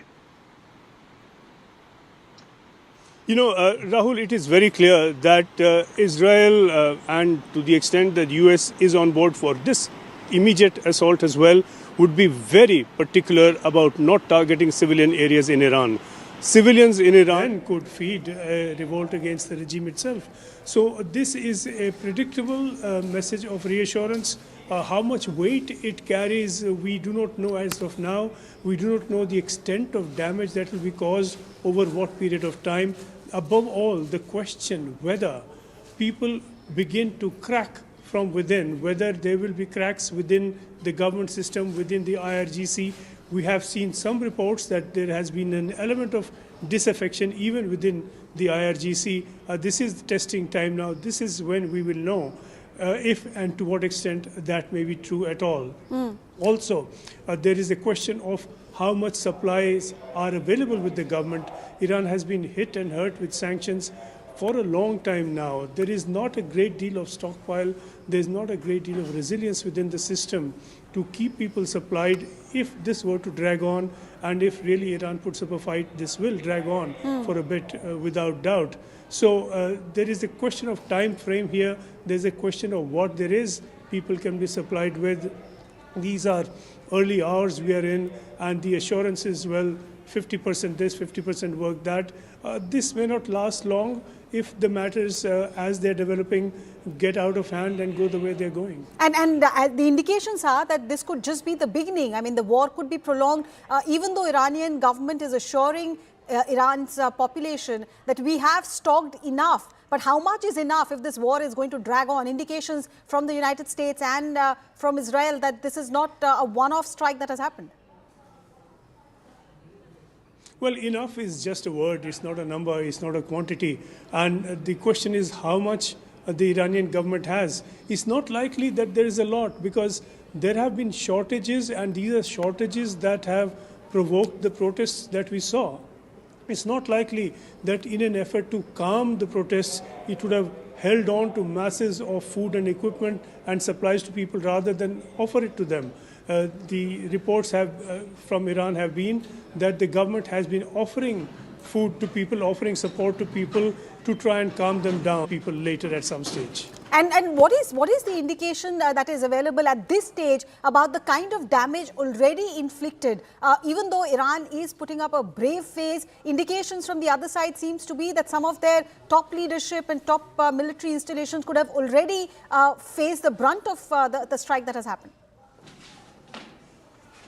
Well, that is already happening. I don't know if even there's an if about that. Certainly, Iran has been hit very hard. And if there is an if here, it is that we really don't know yet the full extent of this because it's just happening. And this is a very, very massive attack, as it would be. Having decided to go for it, it's not likely that the US will hold back or Israel will hold back. They would have predetermined targets. They would have had a plan to attack these targets, figured out the means to do so, the timing, what, where, when, and they're going at it. This is not something that is going to soften in a hurry, and in fact, it will be in the interests of the US and of Israel to hit early, to hit very hard, in order, if their intention is to try and avert too much damage, in order to provoke a revolt both within the government, within the IRGC, within other political circles within government, and also to try and encourage protest from people. And this is not an if either. President Trump has said so much. He has said that IRGC should revolt, either they should surrender or they will die. He has asked people to come out and protest against the regime. So he's trying clearly to encourage people to go against their own government, so that the third ally after the US and Israel would be the very people of Iran and people who are disaffected within the government. That is the hope. And if that were to happen, that would be perhaps the least disastrous of the outcomes in terms of human lives and loss and damage. At the moment, we haven't seen that, but again, this is a bit early to say if that will happen at all and when that might happen. Any indication, Sanjay, third ally as you call them, is there anything that the Israeli authorities or the American authorities are even indicating about how this third ally is really responding to the situation inside Iran? Well, the response time is too short as of now. The areas in Tehran have just been hit. And IRGC is supposed to, has been targeted foremost, as it would be.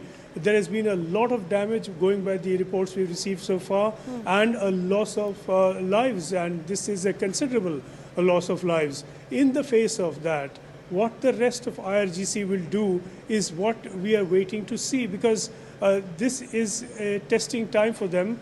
If this revolt is to come, it will have to come soon. If not, and if they hold on, if IRGC stays together as a force, they decide to fight it out, they do not move against the regime, it's very difficult to see that people, unarmed people on the streets, will be able to force the regime out.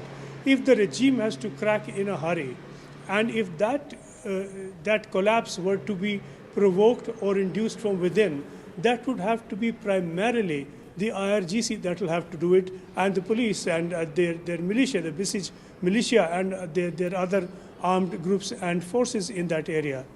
It is they who will have to rise against the regime to bring about an early downfall. It will be that disciplined force that will have to start cracking. And certainly they would have anticipated this. They would have had a leadership in place predicting that this would be the aim, to try and also then to toughen people and to withstand these pressures. So all these pressures, one way and the other, are playing out currently. And once again, Sanjay, to go back to that assurance that has come in from the Iranian authorities there, the assurance that has come in about supplies being adequate, the Supreme National Security, Iran Supreme National Security Council has given that assurance that the government of Islamic Republic of Iran has made arrangements to meet all societal needs. Now, once again, Sanjay, this is the month of Ramzan that we are talking about. In this holy month, for such a strike to happen, if you compare how Iran responded last time around, and they were expecting this kind of a strike. So do you think they would have prepared enough? Once again, like you said, the word enough is just a figure, a way of saying it. One just doesn't know what quantity, what is it that we are talking about in terms of days or week. So when this statement is made, when this assurance is made, put it into perspective in terms of how Iran responded the last time. Well, if there was enough, the Iranian government would have seen that people have enough, and that would have blunted the protests that took place. The protests that took place came because the value of the rial really collapsed, and the value of the rial collapsed because importers had to pay a very high price for products in very limited supply. That was their problem. On the other hand, the Iranian government imposed a price limit at which these goods could be sold. The two simply did not add up. And this led to the crisis. People were deprived of food. People who are getting very paltry incomes simply do not have money to put food on the table. This is what provoked the protests to begin with.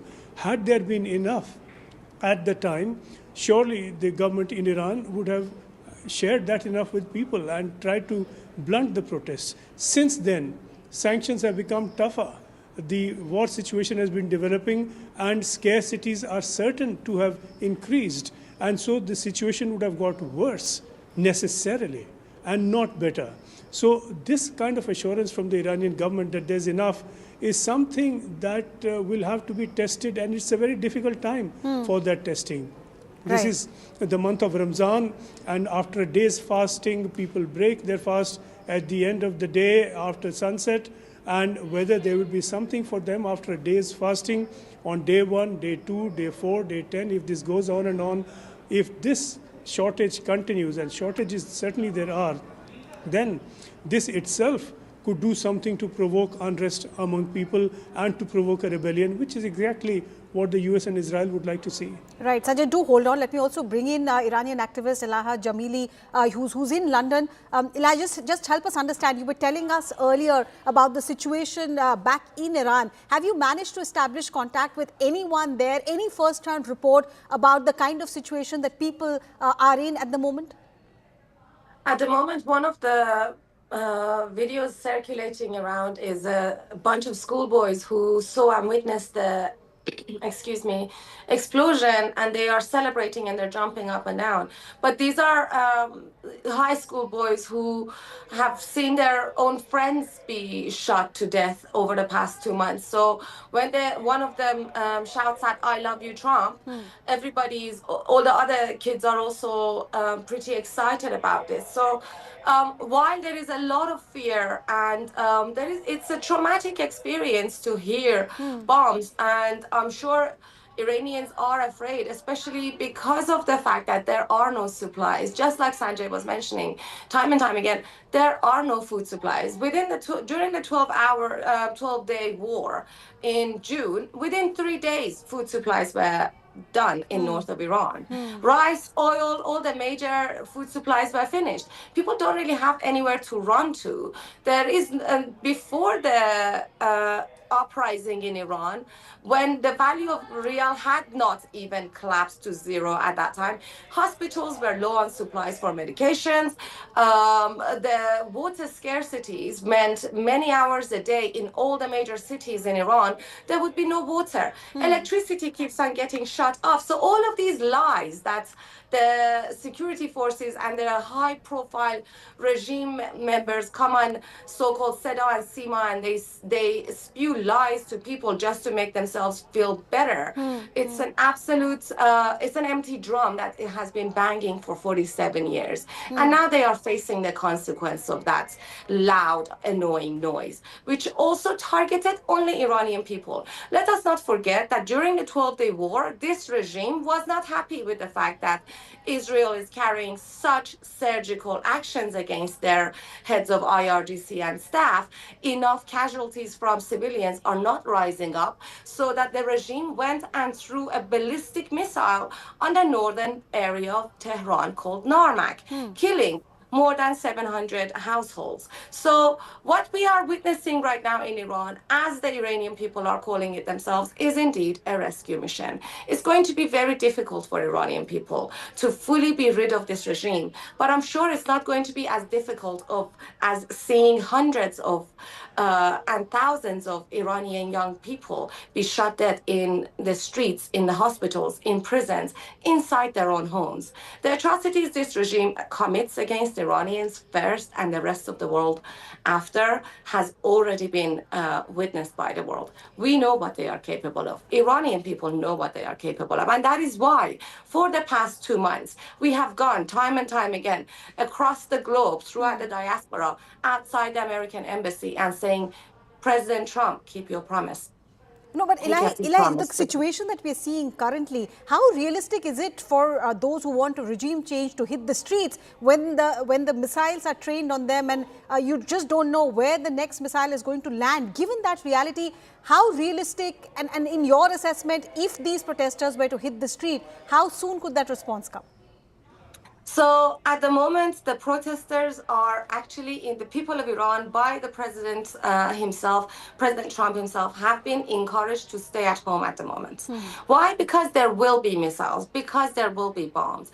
And yes, there are no shelters in Iran. So their most safest place for them is their own homes, because their households are not going to be targeted by the Americans. If they are capable of pulling the Operation Black Hammer, Midnight Hammer, in June, they are definite, and the surgical removal of IRGC within buildings.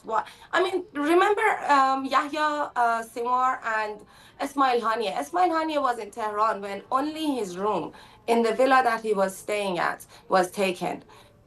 The regime knows they are exactly, they are fully exposed. The regime knows that the American intelligence and the Israeli intelligence know exactly what they have done to our Iranian people.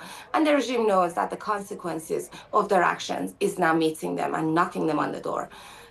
The Iranian people hopefully will not suffer too much from this, not at the hands of the regime and not as a consequence of this war. However, my heart goes out to the Israelis who have to run between shelters every 5 minutes right now because this regime is acting out with its ballistic missiles.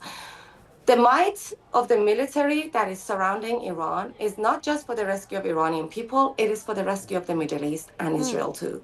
And I stand with the people of Israel who are standing with us, who proudly say that they are willing to endure war, they are willing to run to shelters. Mothers who are pregnant are saying, I am willing to run into a shelter with my unborn child if it means Iran is going to be free as the Islamic Republic is throwing missiles at us. So Iranian people stand with the Israeli people, and in this war, we will win against the darkness that is unfolded against the entire Middle East and the international community. Right. Sanjay, if you're still there, want to come in on that, because you were reporting a short while back of receiving a message to take shelter and that there could be a threat in that area that you are positioned in. In the last hour, couple of hours, what is it that you can tell us about the situation around you?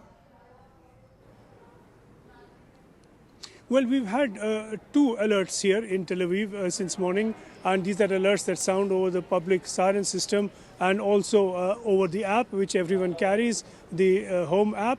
And this has been an alert advising people to take shelter, because there is information that Iranian missiles are on their way to targeting Tel Aviv. There has been one wave of these missiles launched, and certainly there will be more. So this alert has been issued. It's not an alert that everyone takes very seriously, and not everyone goes to a shelter. And consider that today is Shabbat, it's a holiday here. So a lot of the offices are all closed. The shelters that we could be looking at will be people sheltering in their own homes or in their own neighborhood in their shelters. And there are shelters everywhere, every home, every office, there's a shelter. And so people are there. In public space, the public shelters are not being used very actively for the reason simply that it's a holiday and it's been an early morning start to the day, start to this war. So people haven't stepped out of their homes even for a day out necessarily, other than to just some places around in the neighborhood as they have over here. Right. Sanjay, do hold on because there are reports coming in from across the region. We've getting reports that there was some kind of a explosion. Reuters has reported that sound of another massive explosion was heard in Dubai. We're putting out pictures for you from Abu Dhabi as well. In Abu Dhabi too, a statement has been put out by their Interior Ministry saying that in light of the situation and the development that is happening in that area, Ministry of Interior is closely following regional developments and affirm that it is highest level of readiness. So this is not limited to 2 countries or 3 countries alone. The entire region is currently watching the situation unfold, and there's a lot of apprehension. We'll keep our focus on this story, but slipping into a very quick break. Stay with us. We come back with more news and updates on this big story.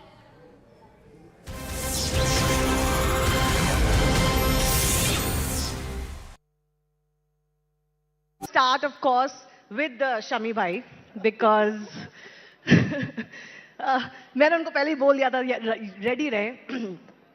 You know, Shami भाई सबसे ज़्यादा जो सब सुनना चाहेंगे आपसे वो है 2023 वर्ल्ड कप की यादें.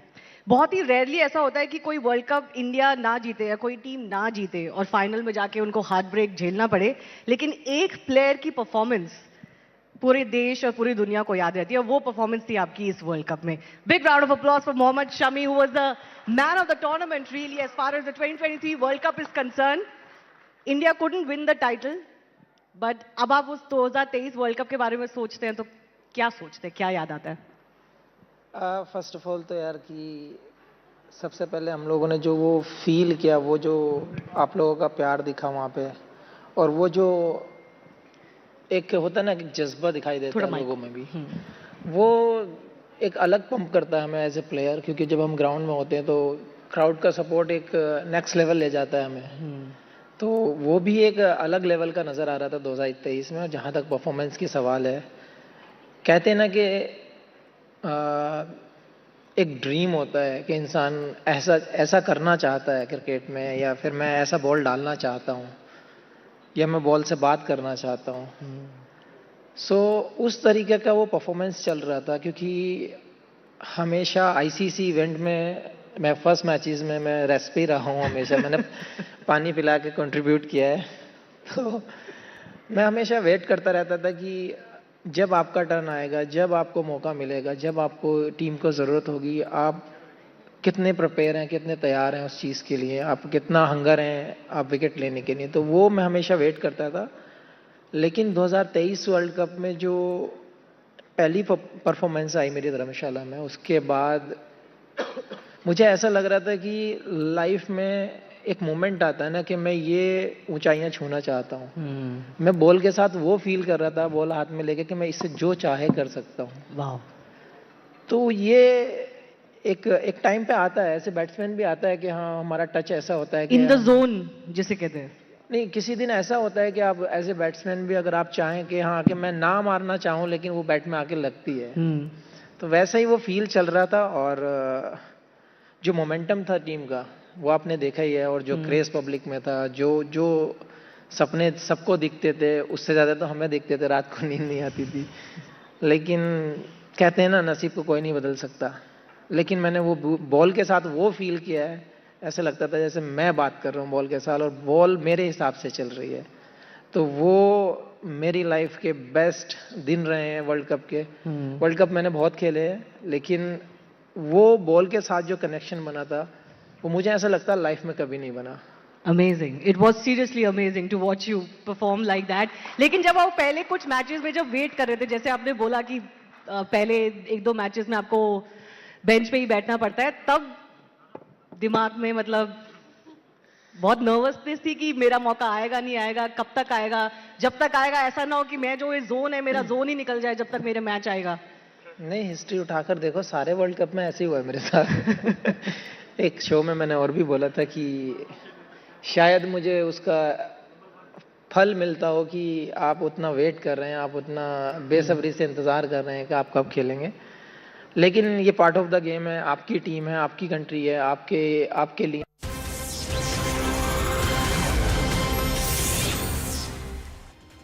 Iran's worst fears have appeared to be coming true. This as Israel and the United States have launched a major coordinated strike deep inside Iranian territory. Israel has said this was a preemptive strike to remove existential threats. A very good afternoon. You're watching CNN News 18. I'm Akanksha Swaroop. In the latest conflict that's now brewing over Iran, Benjamin Netanyahu, the Israeli Prime Minister, and the US President Donald Trump both have asserted in the strongest words that Iran cannot be allowed to have nuclear weapons. Iran is now retaliating, firing ballistic missiles at northern Israel, triggering repeated sirens as Israeli air defenses attempt intercepts.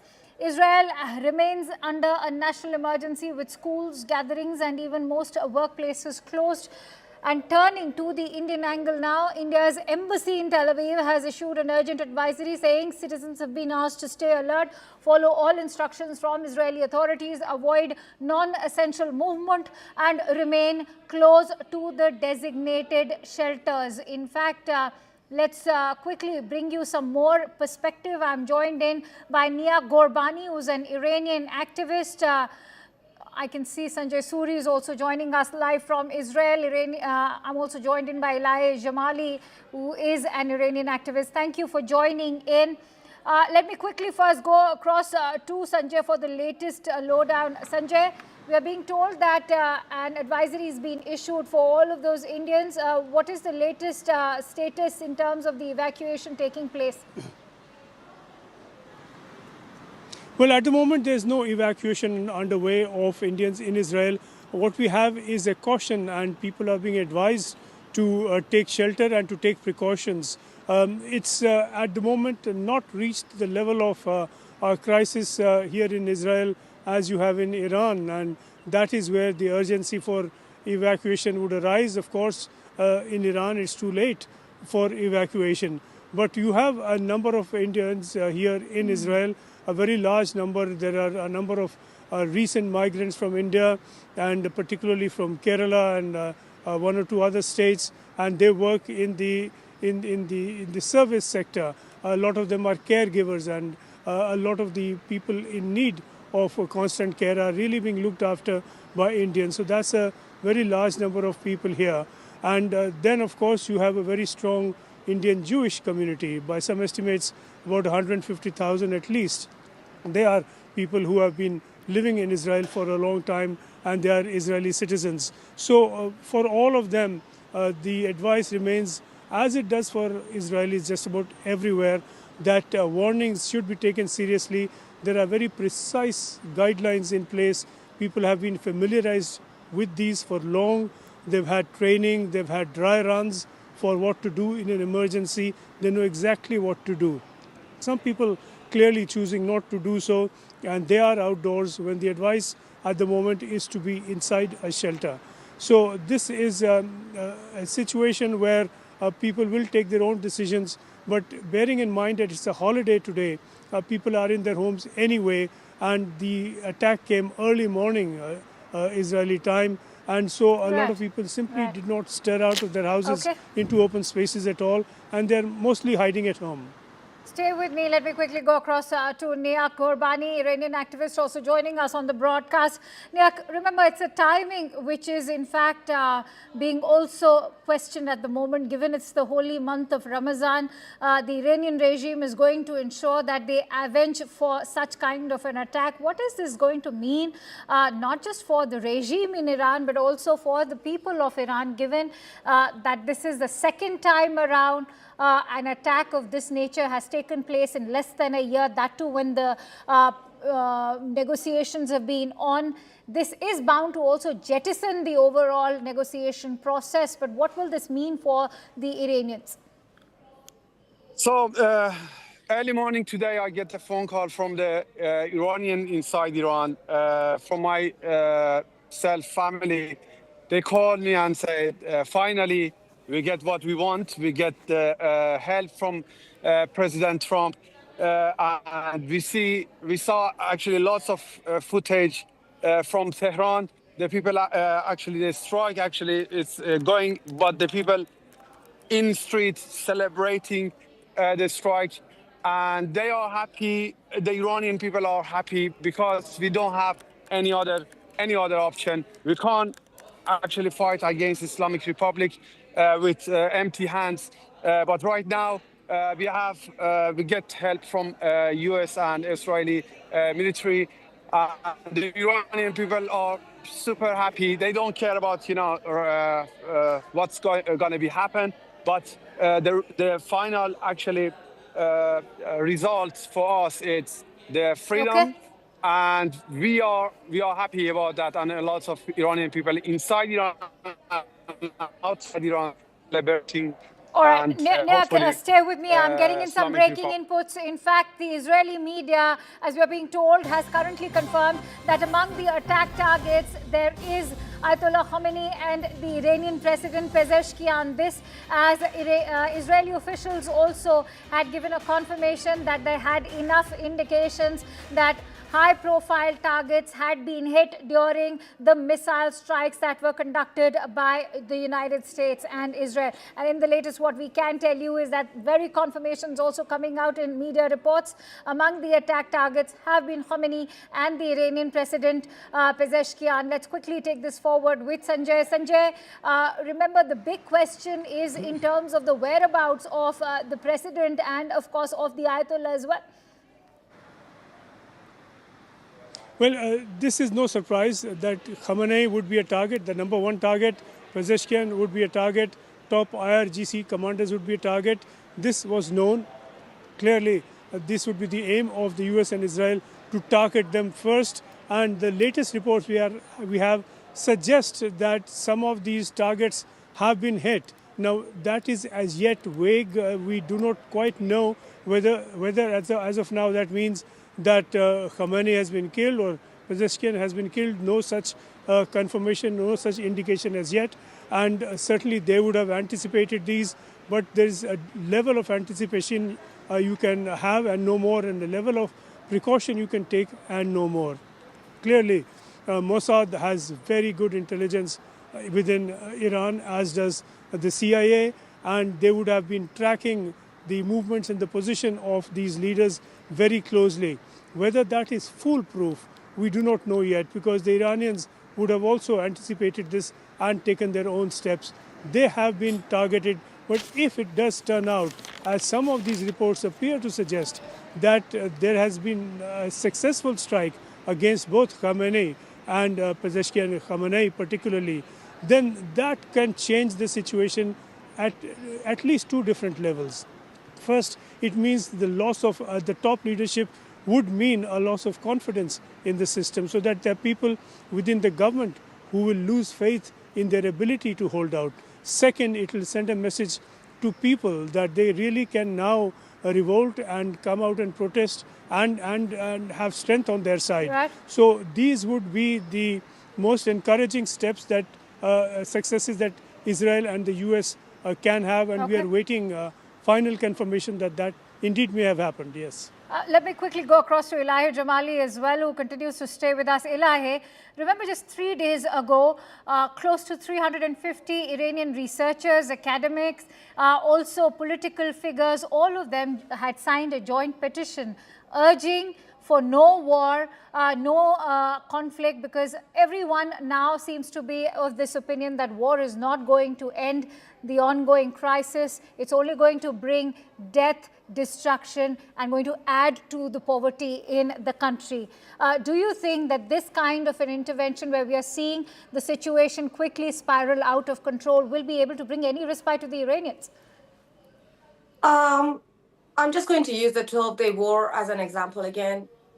During that operation, Iranian people were faced with the ballistic missiles thrown at the hands of the Islamic Republic's regime in an Iranian state. 750 households were hit by an Iranian ballistic missile. So I want to know, where were these people when the Iranian people were getting killed in the hospitals? How many letters did they sign during that time? What did they do to make sure that this regime is falling? If they are so worried for Iran and Iranian people, what did they do in order to support the resistance against this regime when Iranian people came out to the streets in their millions? So when the Iranian people from the diaspora and from inside of Iran call out to President Trump to keep his promise, that is the message I'm going to focus on. That is the message I'm going to carry forward. And poverty has already been the curse of this regime in my beautiful country, to the point that Iranians have turned into slaves at the hands of a regime where children have to die in bins. Poverty is already there. Water scarcity, the infrastructure of a country that has fallen into ruins has already been in place under the hands of this regime. This is not war. it's a rescue mission, and I'm going to leave it at that. Okay. Nayak, we heard what Eli is saying. She's saying that this is a rescue mission. Do you think any form of foreign aggression can be interpreted as a rescue mission, given that we are seeing what's happened to the economies in countries like Syria, even Egypt and Afghanistan, all of them, Iraq? We've seen the kind of incursions that have taken place at the hands of the United States. Are they great examples to follow as far as the people of Iran are concerned? Actually, the Iranian are not Iraqi or Afghani, or the Iranian people are not Syrian. The Iranian people have right now their leader, their own. We have actually before U.S. Military action. We have a movement in Iran, revolution in Iran, which is led by Crown Prince Reza Pahlavi. And right now he leading the Iranian people right now. He announcing the Iranian people and saying, you have to stay at home and till my announcement come out. The Iranian people are not alone. We have the leader. We have a true leader, which is the Iranian people are trusting him. And the Western leader, they can also trust him and being with him when they want to stand with the Iranian people. I think the final point is, this is an operation for risking the Iranian people, and I hope that's going to be success on the support of Crown Prince Reza Pahlavi, leadership of Crown Prince Reza Pahlavi, and support the Western country. All right. Let me quickly go back to Sanjay. Sanjay, you know how much the Israelis have in fact borne at the moment. Given the memories of October 7 are still very fresh, we are also seeing the memories of the 12-day conflict that took place between Iran, Israel and the United States. That's also very fresh. But are the Israelis actually prepared for an out-and-out war, one which will involve not just the Middle East, but perhaps greater Western powers? There could be a possibility of a NATO involvement as well. Well, Israelis are not just prepared for it, that they have been for a while. They've been keen on it. They have been impatient for it. There have been some degree of impatience with what has been seen here as dilly-dallying and delay on the part of Trump, and necessarily tactical and weapon systems had to be put in place before an assault of this kind and of this level. But Israel is very much on board. There are not many people here who are nervous about this war. It's what they've been waiting for. They would have, in fact, on the contrary, felt betrayed and let down had this not happened. That if there had been this build-up of the U.S. forces and this state of preparation from Israel without an assault on Iran, this would have seen an anticlimax and an almost, it would have felt like a historic Sanjay, I need to slip into a quick break, but I want you to quickly weigh in. There is an Israeli assessment which has just now come in, which says that there's a good chance that Ali Shamkhani, Khamenei's advisor and the one who was responsible for their ongoing nuclear program, is eliminated perhaps. That's the assessment coming in from the IDF, and this is big news indeed. Especially, I see this as an elimination which is perhaps as big as that of Soleimani's elimination. Quickly weigh in on what this could mean for Iran's nuclear program. Sanjay? Well, for a start, the IDF doesn't put out names lightly. If the IDF has named this person as killed, it's very likely to be a credible report and indeed to have carried out this killing or elimination, as they call it. And this is a very, very top person, very close to Khamenei himself. And the big outcome that Israel certainly will be looking for and the US will be looking for is if they can target Khamenei himself. This is not Khamenei at the moment, but very close to Khamenei at the very top, and certainly very worrying for the regime in Iran. Absolutely. Given that Trump has already made up his mind that he will not have anything but complete obliteration of the nuclear sites in Iran, something that he couldn't manage to do in the June strikes. Will they manage it this time around is the other big question. We will keep bringing you all the live and latest updates. Remember, the situation is quickly spiraling out of control because this is no longer just between Israel and Iran.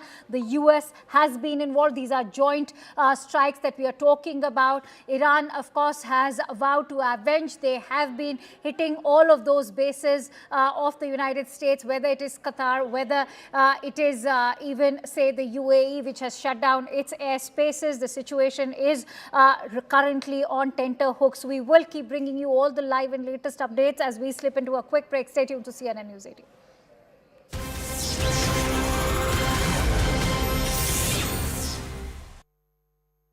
Start, of course, with Shami bhai, because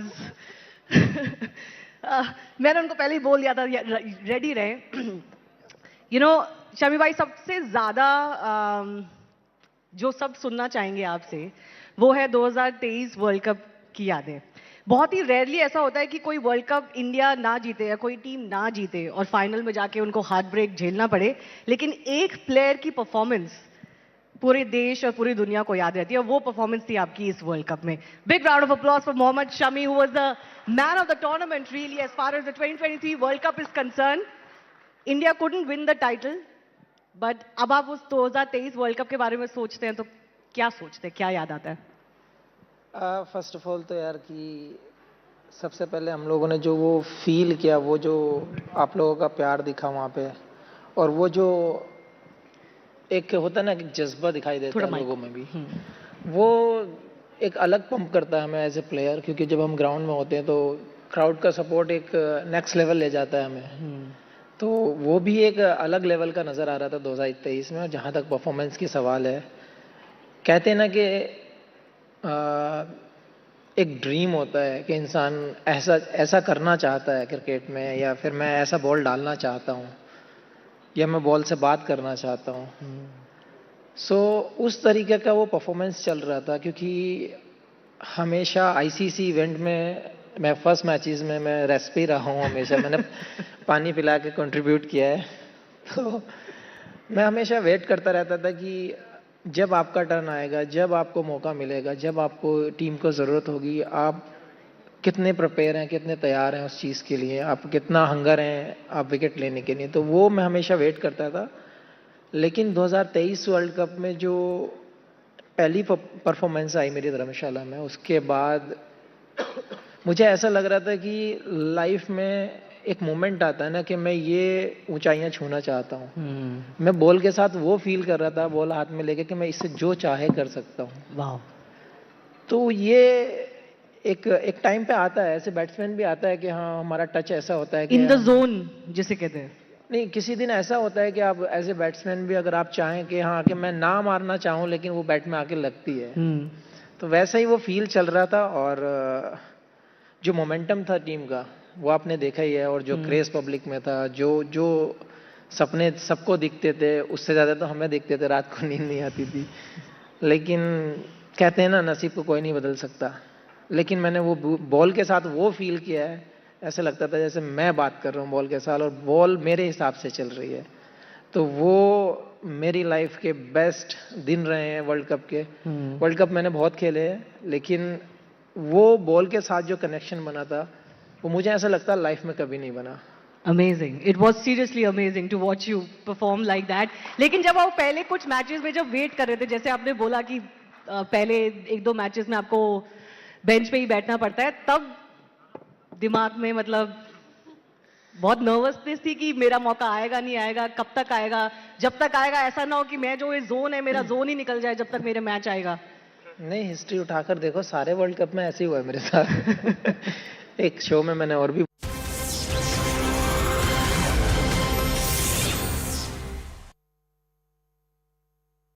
Just imagine how emboldened this regime would be if they ever had and actually were armed with nuclear weapons as a means to deliver their message.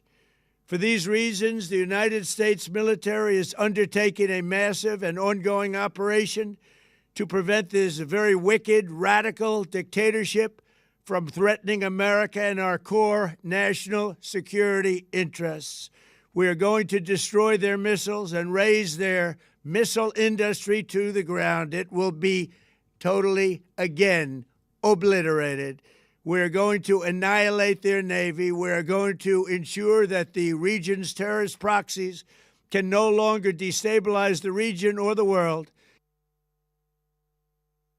So this is the big story that is headline across that region. Israel has struck at Iran. There's also a report coming in of similar strikes happening in other areas. Dubai, Abu Dhabi, they've all reported that, you know, there are strikes. Iran has also carried out retaliatory action, but of course all their missiles have been intercepted, even though Israeli population is also on the edge. So that's the situation as it is unfolding. At the time when Trump's deadline was about to end, strikes have happened. Good evening. You are tuned in to CNN News 18. I am Arunima. Like we have been reporting, top focus this Saturday, the Israel-Iran conflict, which is escalating. The headlines. Unprecedented escalation in Middle East as Israel launches Operation Lion Roar, carries out preemptive strikes against Iran.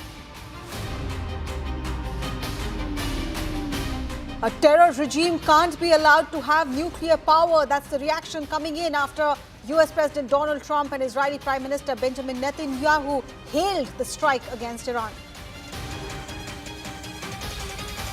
Iran retaliates, launches counter-strikes, fires ballistic missiles and drones towards Israel, all intercepted. Israel media reports Iran's supreme leader Khamenei and Iranian president were targeted in the strikes. Iran versus Israel tensions spill across Middle East. Explosions and sirens heard in Qatar, Kuwait, UAE and Bahrain after Iran strikes back all United States military bases. India keeps a close watch. Indian embassy in Tehran issues advisory for citizens. Meanwhile, stranded Indian students sound SOS to MEA.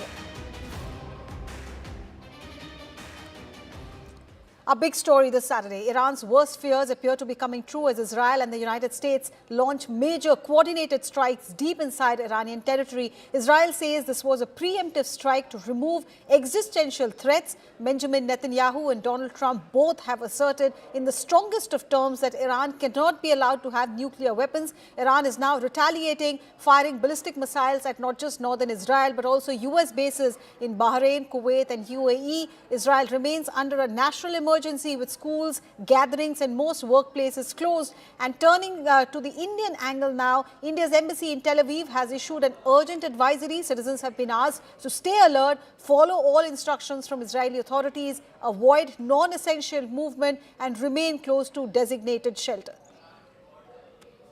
So that's the news that we have for you from the Israeli media. We're just putting it up on your screen. The Israeli media says the assessment in Israel is that there's a good chance that Ali Shamkhani, advisor to Khamenei and the person in charge of the nuclear program, has been eliminated. So that's what the Israeli media is reporting, that the assessment within Israel, this is the media which is attributing this to assessment within Israel, that there's good chance that Ali Shamkhani, advisor to Khamenei and the person in charge of the nuclear program, has been eliminated. Sanjay Suri with me. Sanjay, any further details? Well, we certainly have to give a lot of credibility to any claim from IDF that names a person killed. The pattern so far has been when the IDF claims that someone has been killed and names that person, that does turn out to be true. And if true, and assuming this to be true, this is a very major early success. It is short of, from the US and Israeli point of view, the success of targeting Khamenei and Pezeshkian and in fact other leaders from the regime as well. But this shows what the priorities are, what the strategy is. It's to take out the leadership, to create a vacuum at the top, and beyond that also to send out a message to people. And as we speak, there's an alert that has sounded here as we speak, that there is an air, people have been advised to go into a shelter. So that means Take a moment, Sanjay. Take a moment. Take a moment. If there is an alert, I hope you are in a place which is safe for you. Just take a moment and ensure that you're safe there. I'm coming back to you. But on that breaking news, let me bring in the two guests who are joining us. Iranian activist Elahi Jamali joining us from London. Niag Ghorbani is also an Iranian activist. Thank you so much for staying on, Elahi. First reaction, Israeli media is reporting that the person in charge of the nuclear program has been eliminated. Well, it's good news for Iranians and international community. Ali Shamkhani has been a lobbyist for a terrorist regime for many decades. He has the blood of Iranian people on his hands, and he's one of the most corrupt members of this regime. The amount of poverty fallen on Iranian people while him and his family have filled their pockets with the entirety of the wealth of the country. This is a good news. I hope more of the regime heads are eliminated, and I look forward to the end of this conflict very soon so that Iranian people can celebrate Nowruz in freedom and Israelis can celebrate Purim in freedom. Right. Niag, you want to react to that? The fact that Israeli media is reporting, and like my colleague Sanjay, who's there in Tel Aviv, also said that anything that is being gauged by the Israeli authorities has to be taken with a lot of credibility. So when they say that Ali Shamkhani has been eliminated in the larger scheme of things, of taking off the Iranian leadership, how much of an achievement is this? What could this possibly lead to next? Actually, the Iranian people was waiting for confirmation to get Ali Shamkhani, which is he's really close to Ali Khamenei. During 12 days war, he was unfortunately saved from this attack. But right now, we get the confirmation from Iran, and we are happy to hear that Ali Shamkhani get killed. But we have still long list waiting for get confirmation. And the Iranian people right now, I'm outside the embassy, Iranian embassy in London. The Iranian people right now, after hearing Ali Shamkhani killed, they are happy and celebrating, dancing here in front of Iranian embassy. Yeah, we are happy, but still waiting for Crown Prince Reza Pahlavi to return to Iran, and big celebration after Crown Prince coming back to Tehran. Right. Sanjay, the Israeli media is reporting that the initial assessment indicates 3 senior Iranian officials perhaps were eliminated, including the head of military intelligence, the defense minister, and the commander of the Revolutionary Guards. Just put this into perspective in terms of what Israel and United States want to achieve. Is this good enough? After this, if a regime change happens, would that mean that the war will not escalate? Well, when we say good enough, we are saying good enough from the point of view of the Israelis and the Americans, and certainly in terms of the operation that's been launched. These are very significant early successes for the operation, given that the target of this operation has been the regime as the #1 target, really. So these are key figures, and this is just within a few hours of the launch of the operation to have had that success, because they would have been watched, their movements would have been watched, and that the fact that they have been targeted means that the surveillance, the intelligence that is in place is very good. They're able to see who it will be. Now, I don't know if you can hear the alarm that's going on around me. There is clearly a counterfight from the Iranians coming in. There are missiles launched towards Tel Aviv here. But this success of the operation as launched does appear promising for the Israelis and the Americans.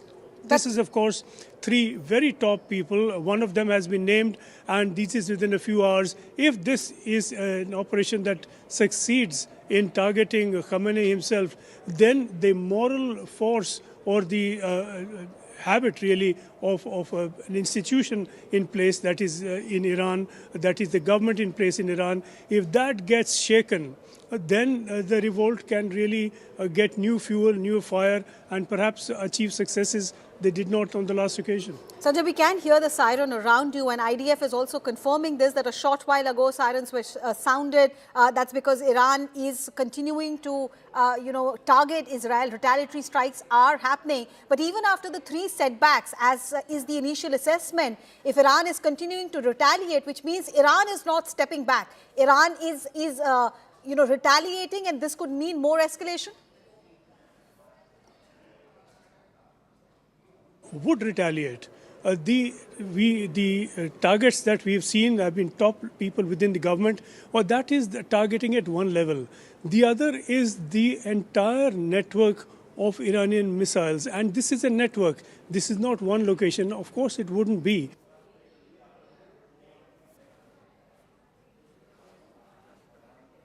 Okay, I think we've lost that audio with Sanjay. Okay, Sanjay, we lost your audio in between. Okay, we'll try and re-establish that connection. But Niak, if you can come in on that, Iran's retaliatory action is continuing against Israel, Tel Aviv. I don't know if you heard that, Arunima. I can hear you now. I can hear you now. I don't know if you heard that loud blast. Did you hear the loud blast? I just heard a loud blast. There has been a blast that I've just heard somewhere. I'm not sure what that is. Whether that is an Iranian missile striking Tel Aviv or in the neighborhood where I am, or whether it is an anti-missile launch from the air defense system. Certainly, that can set off a pretty loud blast as well. In that case, that would have been a missile launched from the vicinity and the neighborhood where I am currently in order to target an incoming missile. Certainly, Iran is launching missiles, and Tel Aviv is very much a target. We have had a reminder siren, a reminder alert on our apps, and there appear to be air defenses under play as well. And this is the latest that we have. Iran's defense minister may have been eliminated. We were discussing this with Sanjay earlier as well, that there could be 3 top, leadership of Iran who could have been targeted, at least 3 senior Iranian officials eliminated. This is the assessment of the Israeli media. Iran's defense minister may have been eliminated, is what Israeli media is reporting, and 3 others. And Sanjay Suri is with us. Aman Sharma is also joining us in a bit. Sanjay, once again, the loud blast that you heard, just talk to us about that and also put that in context. If 3 senior members of the Iranian government have been eliminated, as is being assessed by Israeli media, and these retaliatory actions are continuing, how do you assess the situation as of now? Well, first the blast, it was a fairly loud blast, and it could have been the launch of an air defense missile. That's most likely what this was. But certainly if we have already, and we are just hours into this attack, already 3 top leaders of the Iranian government, Iranian regime, who have been killed and eliminated, then that marks an early success for the Israeli-US operation. The question then is whether this kind of elimination will be enough to start to develop and to widen cracks within the Iranian government, within the IRGC, whether they will begin to get alarmed or even to panic that they really have no means to withstand this assault, and whether they will then choose to surrender as President Trump has demanded. That is a very real possibility. It really depends upon how hard Israel and the US strike, how effective these are, and by early signs these are quite effective already. Right. So Sanjay there reporting of a loud blast around the area that he is in. Sanjay Suri is reporting from Tel Aviv. CNN News 18 is the only national news channel which is reporting from Tel Aviv. As far as that situation is concerned, it's fast developing, like Sanjay has been reporting. Niak Ghurbani, if you're still there with us, just help us understand these retaliatory strikes that are happening. I think more than 120 missiles have been launched by Iran against Israel. Having having lost, if the Israeli media assessment is correct, having lost 3 of their top ministers and commanders, and this retaliation still continuing, your assessment, how long can Iran really hold on? Islamic Republic, actually, they try their best to still stay in power, but this is the final actually battle. The Iranian people, after the U.S. Strike, they will come in the street and took over all the governments, all the building of the government, because the Islamic Republic will not actually controlling Iranian people anymore, because 15 days ago, more than 15 days ago, killed more than 80,000 Iranian people. They just asking for freedom. But, after the U.S. strike, this is a really strong sign to Iranian people. The Western country, especially U.S. and Israel, are behind us. And then Iranian people will show their power, and they will take the country back from the Islamists. Right. Elijah Jamali, you want to weigh in on the situation as of this moment? Israeli media assesses that 3 of the top leadership of Iran might have been eliminated, but Iran is continuing to retaliate. So how are you assessing the situation as of now? Also, have you managed to establish contact with anybody who's currently in Iran? Well, first and foremost, I hope, one can only hope that the 3 criminals who've got so much blood of Iranians on their hands are eliminated. And the situation will only escalate with the Islamic Republic on their final sort of tries to be intimidating in the region, or at least keep face. But they already know that they have fully hollowed out.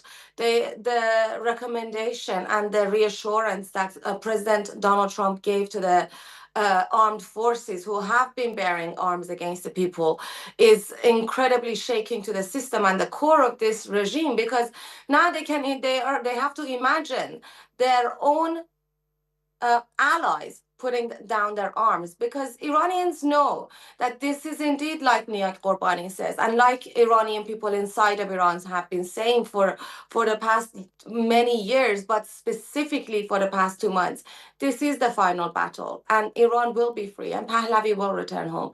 This movement in Iran that's inspired President Trump to make a promise to Iranians in order to bring about regime change for Iran. As the president has said himself time and time again, the action and the responsibility of regime change will, of course, fall on the shoulders of Iranian people. Crown Prince Reza Pahlavi has mentioned this himself time and time again. Iranian people have came to the streets in their millions, and they've called in one unifying voice for the return of the Pahlavi dynasty. And this is because Pahlavi dynasty is not just a symbol of monarchy, it's a living memory of many Iranians to this day as to what life without oppression and modern lifestyle and growth was like, and what life under the Islamic Republic that gladly goes to hospitals and murders wounded people. The criminal atrocities against Iranian people over the past 2 months has brought this regime to the day that they are facing right now. And if these 3 criminals have been eliminated, I welcome that, and I look forward to the long list of elimination that must happen. As the president said, there will be time of judgment for those who put down their arms. And I look forward to that day, because Iranian people are peaceful, and they will peacefully take back their country. They will take back their country as they have been peacefully fighting without arms against people who are armed.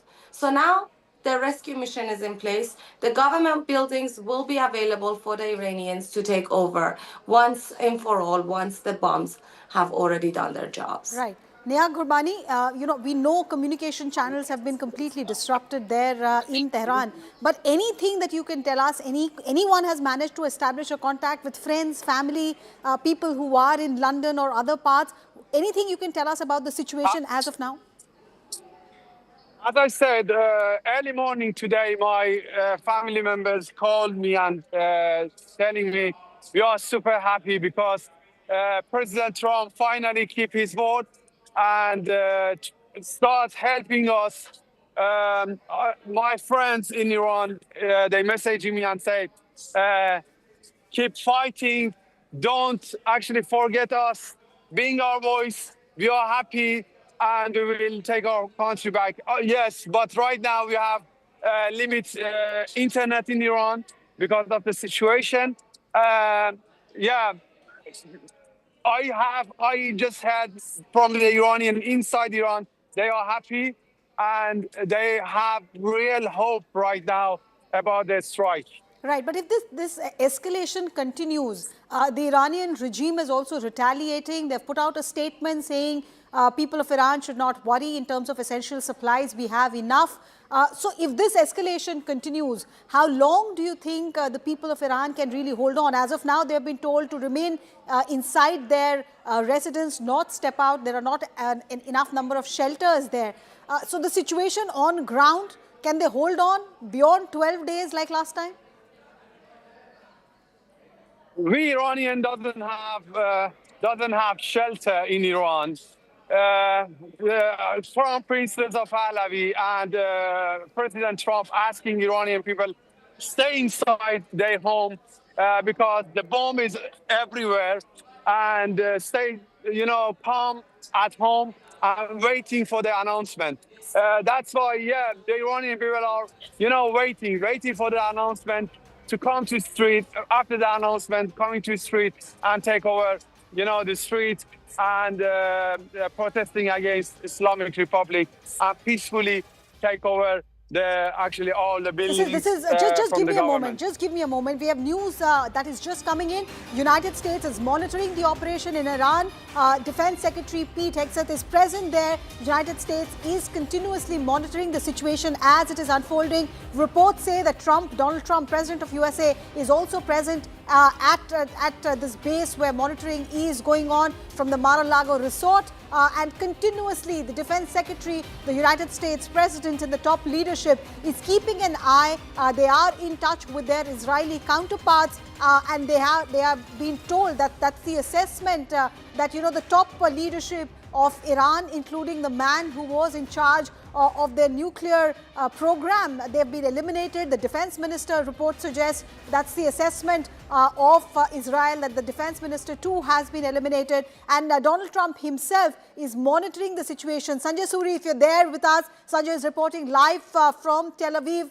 Okay, I'm hoping Sanjay will join us in a bit. There have been repeated, alarms going on, sirens going off at Tel Aviv, warning people to take shelter. And Sanjay is there reporting live as all of these unfold. But once again, bringing in my two guests, Iranian activist Elahi Jamali is with me, also Niak Ghorbani. Elahi, Donald Trump himself, we are told as per reports, is monitoring the situation as it is unfolding.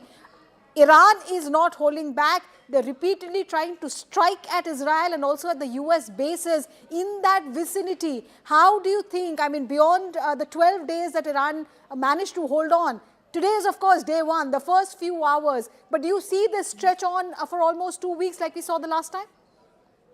I'm hoping it's going to be shorter than that, but from the look of things and the retaliation that the Islamic Republic is pushing forward, or at least displaying at the moment, it looks like it could be a little longer than that. However, I am hopeful that the surgical operations that are taking place at the expertise of the IDF and the US military, as the minutes are passing, we are hearing more and more of the lists getting longer of those who are eliminated. So as the regime is kicking off its final display of power, it is crumbling indeed. And it is quite historic and symbolic that the two countries that for 47 years this regime pushed and pushed and pushed to humiliate by putting their flags on the ground where Iranian people refuse to walk over. And the continuous, repeated, empty, bogus chants of death to America and death to Israel at the will of this regime. It is now showing them where the Iranian people's will is. Right. All of their propaganda has brought them to President Trump, keep your promise. That promise is now being kept. Okay, let Eli just give me a Trump is moment. on the Give me a side of moment. Iranian You know, people. all of you are expecting Donald Trump to keep his promise. The man himself, the President of the United States of America, what is it that he is telling the people of Iran and his allies as well as his own countrymen? Let's listen in. Just imagine how emboldened this regime would be if they ever had and actually were armed with nuclear weapons as a means to deliver their message. For these reasons, the United States military is undertaking a massive and ongoing operation to prevent this very wicked, radical dictatorship from threatening America and our core national security interests. We are going to destroy their missiles and raise their missile industry to the ground. It will be totally, again, obliterated. We're going to annihilate their Navy. We're going to ensure that the region's terrorist proxies can no longer destabilize the region or the world. So let's just break down for you what has happened over the last few hours. The key Iranian locations that have been struck. Let me just bring that up, map up for you. Tehran, multiple locations have been hit there. Natanz, the critical nuclear site, that has also seen Israeli missiles getting off at Natanz. Isfahan, this is the Host Nuke Research Center. So Isfahan, Tehran and Natanz, three of the most critical places as far as Iran's nuclear program and its center of governance is concerned. They have been targeted. Also, explosions were heard at the military bases in Tabriz as well as the host facilities to store missiles in Kermanshah. So 5 of the top areas where Iran's nuclear program as well as its military bases are located, looks like Israel has gone ahead and targeted them.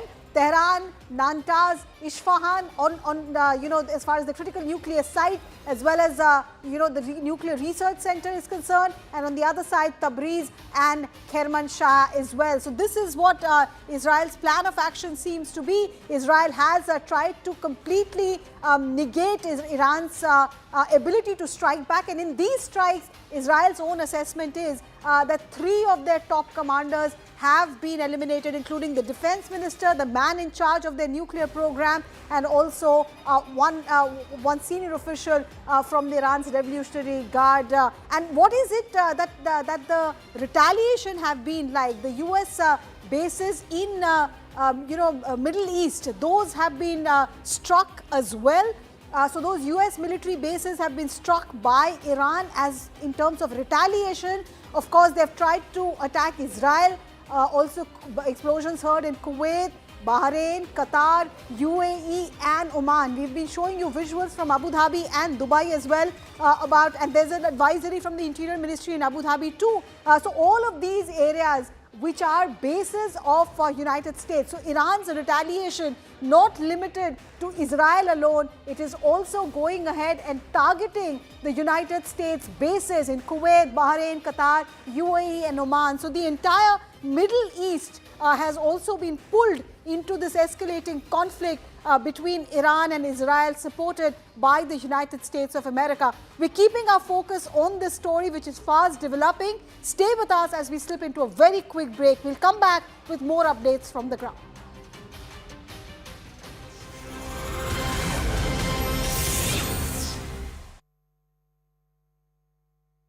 I do want to just get your sort of initial response to the news that we got, 3.5 hours ago of the first attacks in what the US president has described as a massive ongoing military operation on Iran. Maha. Good morning, Becky. Look, for me, this operation is about regime change. The immediate targets were the presidential palace, the ministries, government buildings, in addition to all the military targets. President Trump has almost said that. Netanyahu is saying that quite bluntly, that this is an opportunity. For the first time in decades, the Prime Minister of Israel found a willing partner in the US president to undertake an operation of this attack. What is clear is that the negotiations, and what we were hearing about the negotiations yesterday, were just the intermission in a much broader act. This is now the second act, and we have to wait and see what is going to happen next. We were just talking retaliation, and we are now seeing and getting confirmation from the Revolutionary Guard media that 4 US bases in the Gulf have been targeted: in Bahrain, here in Abu Dhabi, in Kuwait, and of course in Qatar. We've got video out of both Bahrain and Abu Dhabi. Abu Dhabi has closed its airspace, understandably, after these strikes, and we've got new video coming in from here. I just wonder, how much regional escalation do you expect? Clearly, we have no idea how long this massive military operation, as described by the US president, will go on. But what do you expect, and what do you make of, you know, the consistent messaging, as it were, from around this region of de-escalation, taking a diplomatic route, wanting to see these talks successful, and indeed hearing from the Omani foreign minister in the past 24 hours, speaking to a US network in Washington, suggesting that these talks were in a good place and just needed time? I mean, the fact that the Omani foreign minister went to Washington tells you a lot. Went to Washington at this moment tells you a lot. I mean, the signals were there that the US and Israel were about to launch something quite massive. And he went there to try and walk them back from this, or at least say, give, you know, diplomacy a chance. The region is on you know, pins and needles.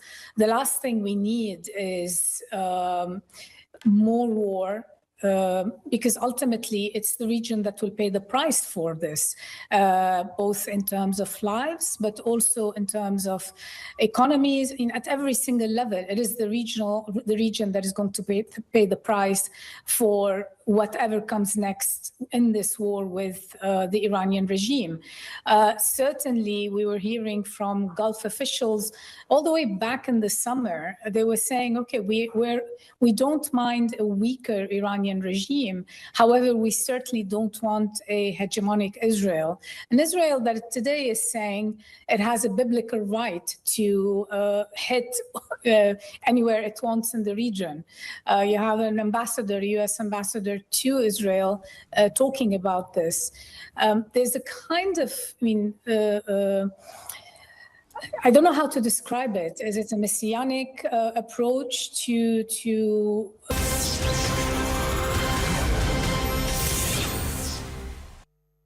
Good evening, and thank you very much for being here and making time for our panel discussions in this hall. We have with us perhaps the A-list of Indian geopolitical and diplomatic analytical heft. So we're very proud to have Taranjeet ji, Kamal Sibal ji, and Ruchira ji with us. And what a day, Kamal ji, to be speaking.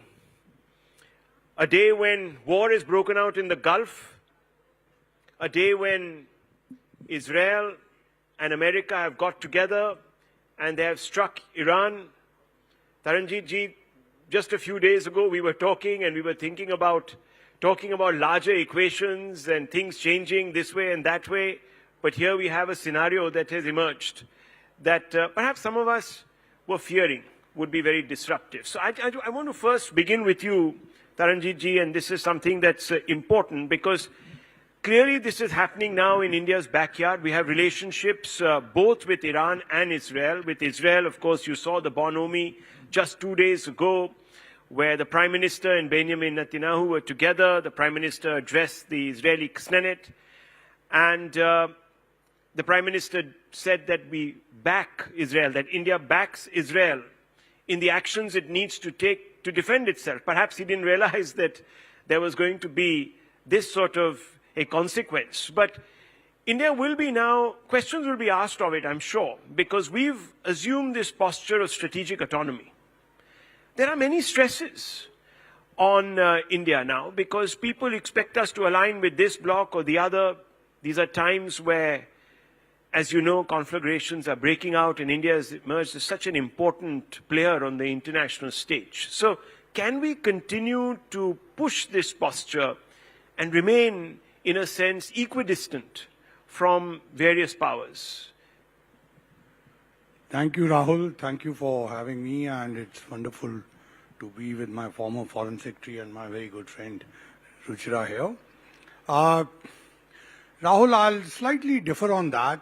I know there is an immediate issue which is at hand, and there is understandable excitement.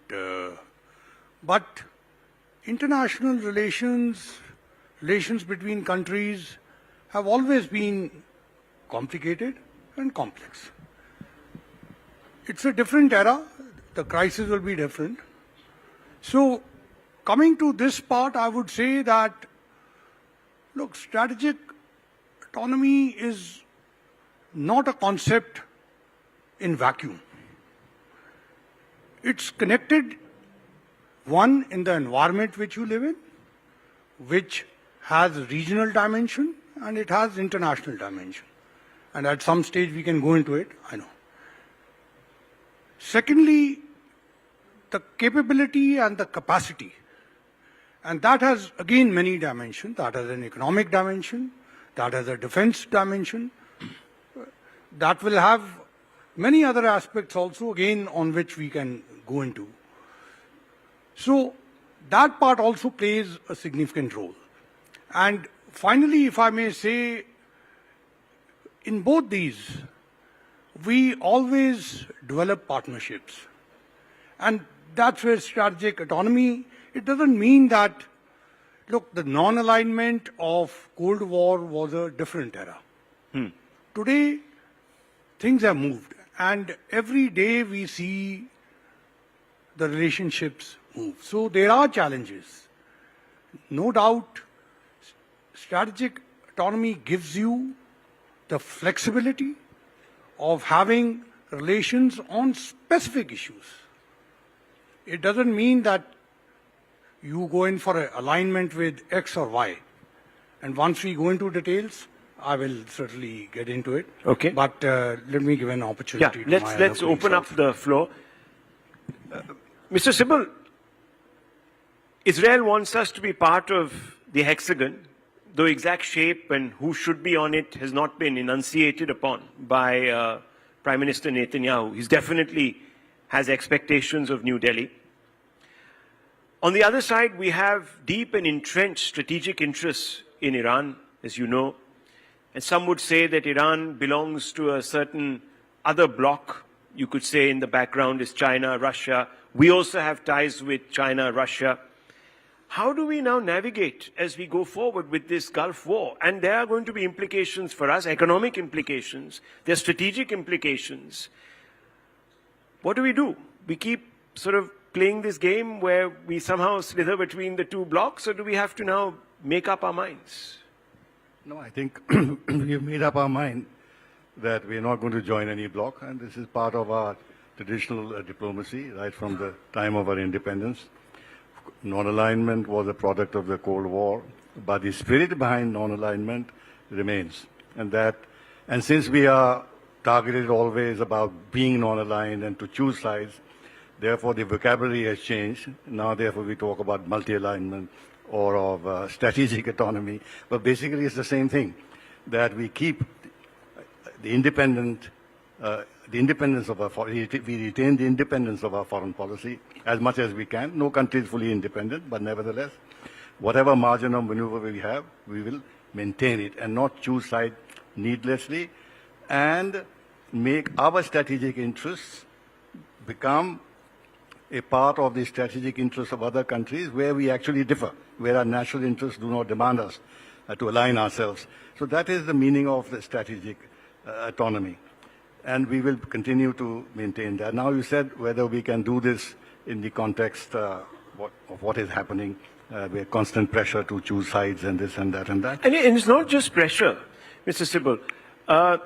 There will be a winning side in this conflagration if one is to believe what the US says, that we are going to ensure that Iran complies. If need be, we will even put in a regime that's favorable to us. So should we not be on the winning side because we have so many states? Well, I would ask the question that has the United States succeeded in creating a winning side for itself anywhere in this region? The only country is Israel. But apart from that, it has failed everywhere. It's failed in Iraq, it has failed in Libya, it has failed in Syria, it failed in Afghanistan. In fact, they have destabilized the entire region without actually being able to stabilize the region and promote their interests. And the reason why, and because they're not being able to do that, they have chosen another victim, and this time it is Iran. There's no reason for them to attack Iran. Iran has never committed aggression against the United States. So what is the reason for the United States to commit aggression against Iran? Yes, Iran has been very vocal in terms of Israel and denying their right to existence. I think that was a grave strategic mistake they have committed over the years. Rather than let the Arab countries take up cudgels on behalf of the Palestinians or Arabs, they have, for reasons I can explain, but this is not the platform to do so, they chose to be very aggressive in terms of protecting the Palestinian rights and therefore attracted the ire of Israel and United States and the West in general. But other than that, I can't see what is the casus belli. If, for example, the nuclear issue is the casus belli, United States helped Pakistan become nuclear. Iran has nuclear weapons.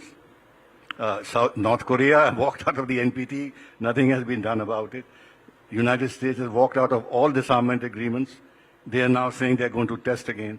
Now, that is their own position with regard to nuclear weapons. But when it comes to Iranian nuclear weapons, then it becomes a casus belli.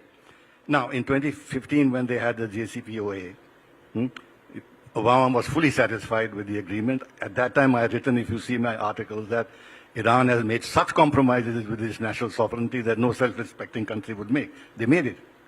And then they said, no, they are 1 month away, 2 months away, 3 months away from nuclear weapons.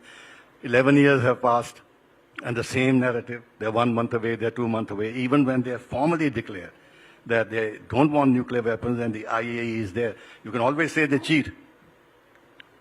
But that is just a way of saying things. So are you saying that Trump is joining Israel to attack Iran because he wants to either deflect attention from his domestic problems, or he wants to showboat and tell the world that America is still great, and this impression that the world is getting that America is sort of receding inwards is wrong? So, I mean, why is this happening then? I would say that a lot of what he's doing in foreign policy actually is a product of domestic policies. And that is where the problem is.